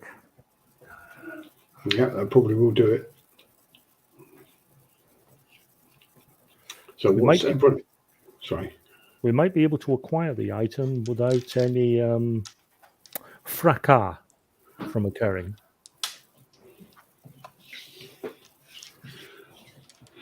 No, we had So that what- too. So yeah, what else do you want to do then? You've got set that up for. Is there anything else you've got planned for today? Not for me, no. That was my one shot into the dark, just to stir it and see if we can get this item back without having to half inch it. I'd be keen while they're doing that then to sit with Mrs. Roscar and work out, since we're setting up this bait situation in an area, make sure that it's in a decent place, that using his navigation skills, know the exits out, maybe plan a route for Nathaniel to go down a little bit to where then Mrs. Roscar is set up, that kind of thing. You certainly can. Yes. You can spend as long as you need on that. So you don't need to roll, but you can pull out a map, and you've got rulers and protractors and way more absolutely. stuff you need, and rubbers and different colored pens, and Absolutely different colored pens, like proper color coding, pristine Reminds me of handwriting. a spreadsheet. I'm so happy right now. Well, then we're obviously on the same page today, Mrs. Roscar. As long as it's a very large page. Well, London's a very big place, Miss. Did you want to do that about what Mrs. Roscar said there in the chat, Ronnie, during your visit, or? No, not really. I didn't want to mention her idea. Well, the thing is, I didn't want to mention what we had planned to try and the other thing that we had planned with me being bait. Because I wanted to make it look like an honest inquiry to purchase the item. And to be honest, if he can find the item and it's a decent price, I'm prepared to buy it. Okay. Because we would know who the thieves were. We'd be able to acquire the item without mass casualties, especially my own. I've got to put things in order here, and then, if need be, we can deal with any consequences. But I think it's worth a gamble, and the only way that gamble works is if the fence doesn't know we're going to try another way of getting these thieves out in the open. Okay. So does anyone want to ask around the neighbourhood or anything, or have you got any contacts you want to contact, or anything? I wanted to have a look around the nearest market to Whitechapel to see if this sort of mushrooms are sold, and if sketchy-looking people have been seen buying them. Okay. Yes, you can certainly do that. You look through the market. If you can roll me a wits perception, seems to be the preferred. Any black dice? No black dice. and if anyone wants to help him, you can all look. 2 successes. Does that mean I hear about this mushroom? This Cornish mushroom. Cornish mushroom. Oh, you could put that in some Aye. soup. You could. Oh, no, we put that in our pasties. You put mushroom in pasta. Good God, you'll be putting carrot in there next. But only in one's called Ginster. Pride of Cornwall. She said Welshly. Same accent. Would I be able to pay a visit to, say, I think, is there a station at Wapping, or am I imagining, or... Wapping, yeah, let's play. What about Wapping? Well, station master to station master, since I assume There'll that... be a station at Wapping, yeah, there's quite a Yeah. big station at Wapping, I Yeah. believe. Because I was kind of envisaging my station to be more like Waterloo, like one of the big ones sort of thing. Okay, So yeah. he wants to ask around the station staff to see if there's been any kind of acquiring of illegal goods fitting this description, any contraband, if they've seen anybody acting suspicious with, say, a crate or Okay. stuff like that. Okay. So what did you roll, Giorgio, for your mushroom hunt? Yeah, I got 2 successes. 2 successes. Okay, so you do look around some few stalls, and you come across one stall that is proclaiming sort of the freshest veg in London, and he's got some mushrooms that you notice are not normal type of mushrooms. They do have a bit of a hallucinogenic history to them. And when you question him, he says that his best customer for this is an orc, a big orc male dressed as a coachman.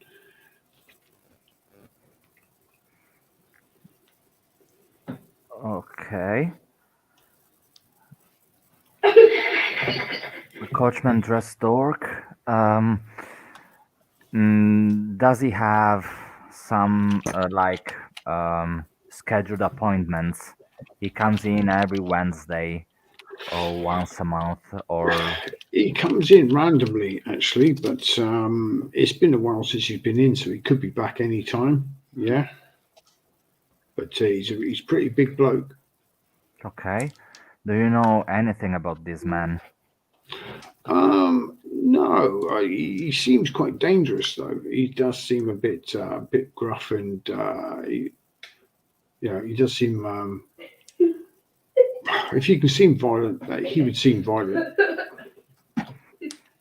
Not to sound racist, but don't all orcs sound menacing and dangerous? Very possibly. I mean, to a beast folk like me, anything bigger than me looks menacing and terrifying.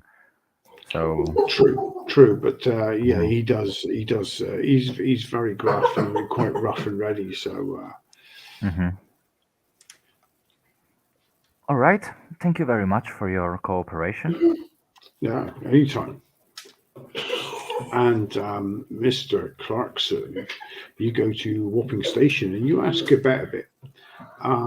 No one's seen anybody messing with packing crates or anything to do at the station because it's kept quite a close eye on.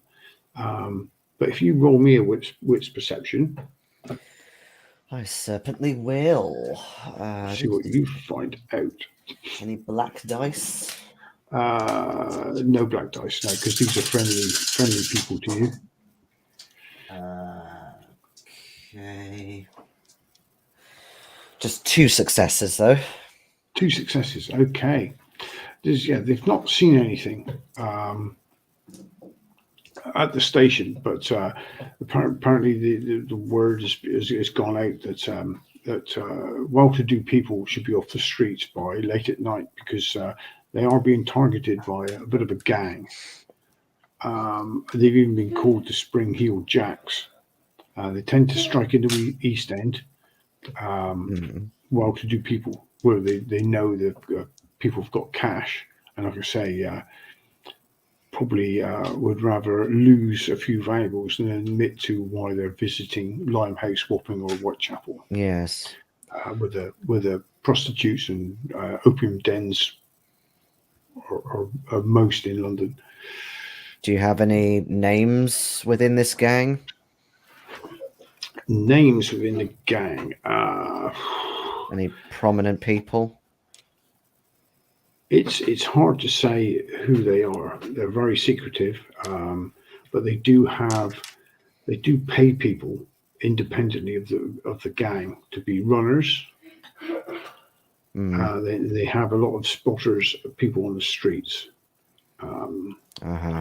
It's even quite a good way for prostitutes to earn a bit of extra money, passing information to them. I see. I'll keep an eye out. You wouldn't happen to know the names of any people who've been attacked recently, do you? Yes, there was a doctor called Thaddeus Jones. Doctor of medicine? Doctor of medicine, yes. He was resident at the Whitechapel, the London Hospital. And there was a lawyer recently called, I can't get the name now. Called Dirk Pitt. That's a lawyer from the West End that was visiting for some reason Whitechapel. That he was robbed as well. Took a diamond tie pin from him and a gold pocket watch. You know what they stole from this Dr. Jones? Dr. Jones, they stole his wallet with a few pounds in, his pocket watch again, and a ring he got when he passed out of medical college. When he says pocket watch for the second time, Lawrence instinctively touches near his breast where his pocket watch is sitting in his waistcoat. Well, that's very helpful. Thank you. I will follow up with these people and keep up the good work. Yeah, thank you. Yeah, so if you want to track down any of these people. Yeah, absolutely. Although preferably with everyone else, or get at least a couple of people. Okay. Yes, I mean, let's make the money 3 times. I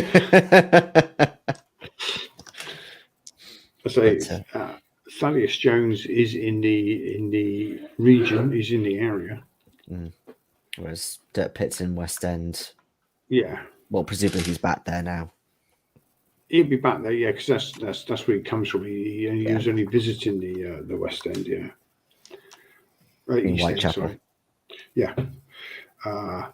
But this other guy works at the London Hospital, so he was like what's he called? Like Albertson. He was walking through the area when he got mugged. So yeah, you can track them down if you want. Oh, I'll definitely share the big news with the rest of the group that we are dealing with the title of this episode. Yeah, I'm sharing that the bomb maker is apparently an orc. And I'll share that I've got contact putting feelers out saying that I'm looking to buy the cane, and we might be able to if he comes through, we might be able to acquire the cane without any undue violence. Yeah, if we'll they're selling see. it, because if they're planning on using it, there's no way we can buy it from them. No, but at least then, if he doesn't hear about it coming onto the market, then we know that they're not looking to just fence it on for the money, that they're actually wanting to use it for its mystical properties. Well, that's the No, thing. I'm we sure you're haven't not the really first person. achieved much yet, but then I am a bit slower. Well, you were oogling at my maps earlier. You helped me with that.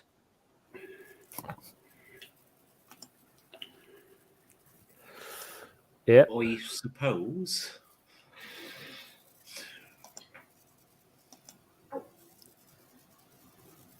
So, Well, I suggest we go find and follow up on these leads that Mr. Esquire has found. Mr. Esquire.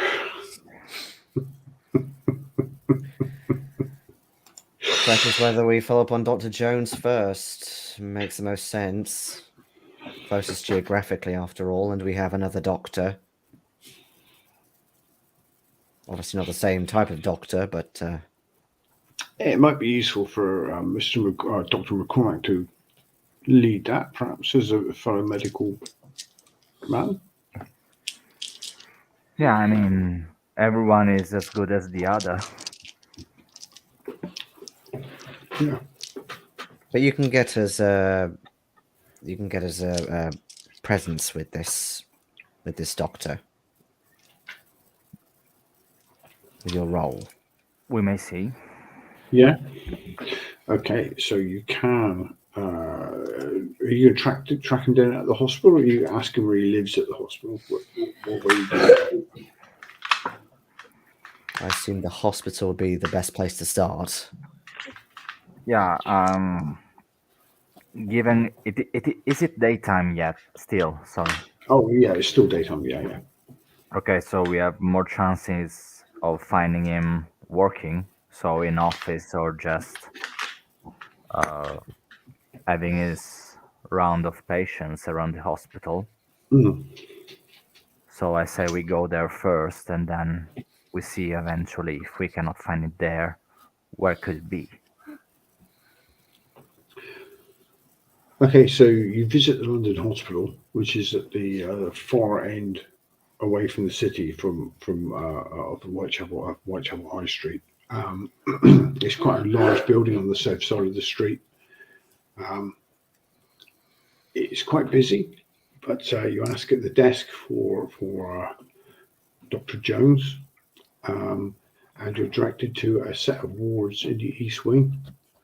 When you ask again there, a nurse takes you to a doctor's office, and she knocks on the door, and there's a fairly young man inside, signing, doing paperwork. And he looks up and says, "Yeah, can I help you? What's this about?" Oh yeah. Good morning, Mr. Dr. Jones. My name is Dr. MacCormick. I wondered Oh. if you could have a couple of minutes to spare. Oh, sure. Talk about a case of anything, of anyone? Oh yes, we are talking a case, but we are not talking a patient. Oh. You see, we are looking into some. Well, we are doing actually a favor for a friend, and we got to know that this friend's case has some sort of similarity with a case that saw you as the main character. I sort of follow you. Are you talking about my incident on the way to work a few weeks ago? Exactly that. Yes. I am. Yeah, this friend of ours. You're not from the police. No, of Young course not. Farmers Association.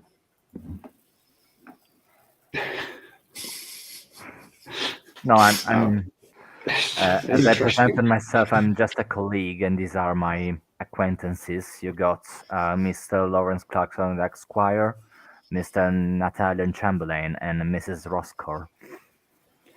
Oh, okay. Well, I'm pleased to meet you all. He says, I'm Dr. Jones. I'm in charge of these wards here at the hospital. Yes, I did have an unfortunate episode a couple of weeks ago on the way to work. Do you recall, give or take, what happened to you? I was walking along, and everything seemed very, very, very quiet at the time, as it is usually that time of the morning.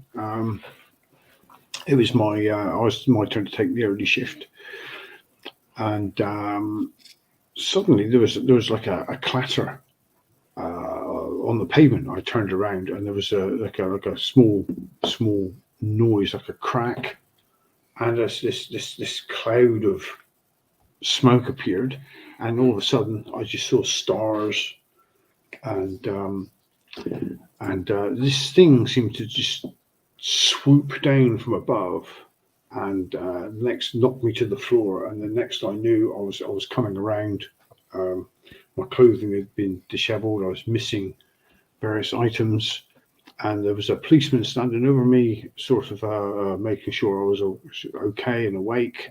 And they picked me up, took me to Commercial Street Police Station, took my statement, gave me a cup of tea, and when they checked me out, sent me on my way. But What was taken from you? Oh, sorry, Becky, I was speaking over you. That's okay. I was going to ask if he could point out on this here map whereabouts it happened to him. Oh, okay. It happened on Florentine Street. Or what? Florentine Street. Would you like me to write that down for you, Mrs. Roscar? Probably. Don't understand his accent. I'll have to get it translated into Cornish. I write it down for her. Or maybe circle it if it's actually printed on the map. Sort of thing. Yeah, it's printed on the map. Yeah. Okay, I assume I it's just somewhere in circle it. Whitechapel. It is. Yeah. Does How that far match away from the other? Yeah, It's not far at all. No. so we're getting the area down. Okay. What I'm curious to know from my sources, and you have confirmed slightly that various items were stolen from you, pocket watch, a ring, and so on. Have you had these items long, or were they possibly inherited from others? Close to you? Well, I've had the pocket watch. My father bought that for me when I left for medical school. I had the ring when I left medical school, and obviously the money in the wallet comes and goes. But What about? no, Did you have anything mystical on you? no, I didn't have anything mystical. No. But the police don't seem to be particularly interested. I think they have other priorities, and they're seeing the mugging as maybe low priority for them. This may be quite a personal question, but bear with me one moment. Is your father deceased? No, he's not. No. Fine. He lives in Brighton currently. Well, that breaks possible Do pattern. you have the officer's name and number? Yes, it was Detective Sergeant Walter Dew.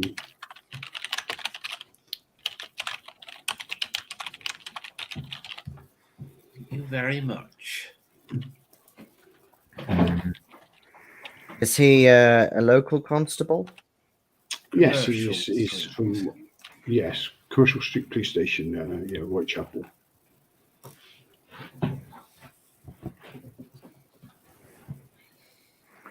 I really want to pull my clairvoyant trick on him too, Okay. just to see if I get a clean look of this orc fellow. So, do I add black dice?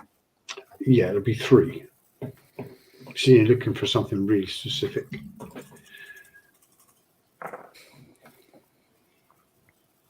Okay. Okay, so I got 1 on the black dice. Okay. The 6 on the black dice don't explode, do they? They don't. Okay, thank you very much. Oh, okay. 1, 2, 3, 4 successes. Force it. Ooh, that's not bad. You do Oh, get. sorry, 5. 5. There are 5. Okay, so you do get a fairly good impression of the orc coach driver. He's wearing quite a thick, heavy coat, a top hat, a striped scarf, and you see he's carrying in his left hand a club. A club. Yeah. And he seems to be wearing some fairly heavy boots.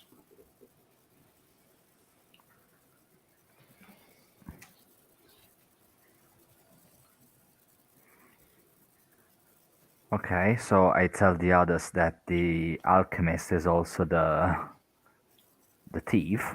One. Do I see another person with him, or is he acting alone? You can see someone in the background behind him, seeing you got a 5. He seems to have quite a large head with quite a big snout and some bulging eyes either side of it. Then when you sort of shift your concentration a little bit, it seems to be like a mask. Yeah. And you can see this picture. You can see this person with the mask on, with this big snout thing. Just he seems to throw something towards you. Did you see in your vision, is the orc coming down from a building or is he jumping off a cart that he's driving? Okay, in the vision, you seem to see this masked figure throw this thing, and then all of a sudden this orc appears in front of you, and he's there for a second, and you see he seems to sort of like go up again. Are there a wagon coming past at that time? Or are there tall buildings in the background? He doesn't see any wagons, but there are like 2-3 story buildings around, yes. Mm-hmm. Okay.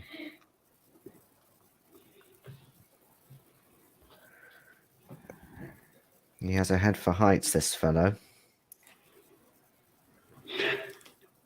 Badumch.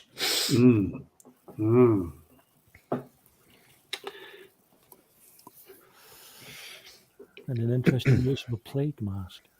I'm just impressed that an orc got dressed.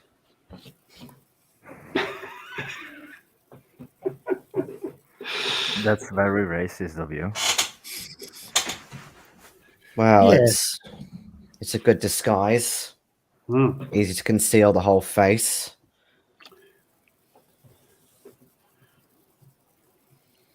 Yes. Yeah.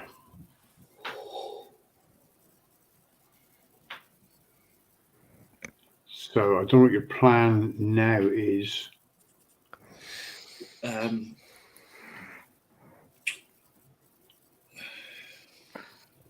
Yeah, the only decent thing we have in mind is baiting them, basically, and ambushing them. There's that approach. Or we could leave them a note on top of the buildings, assuming that they're going that way. Oh my god, that wasn't Cornish at all.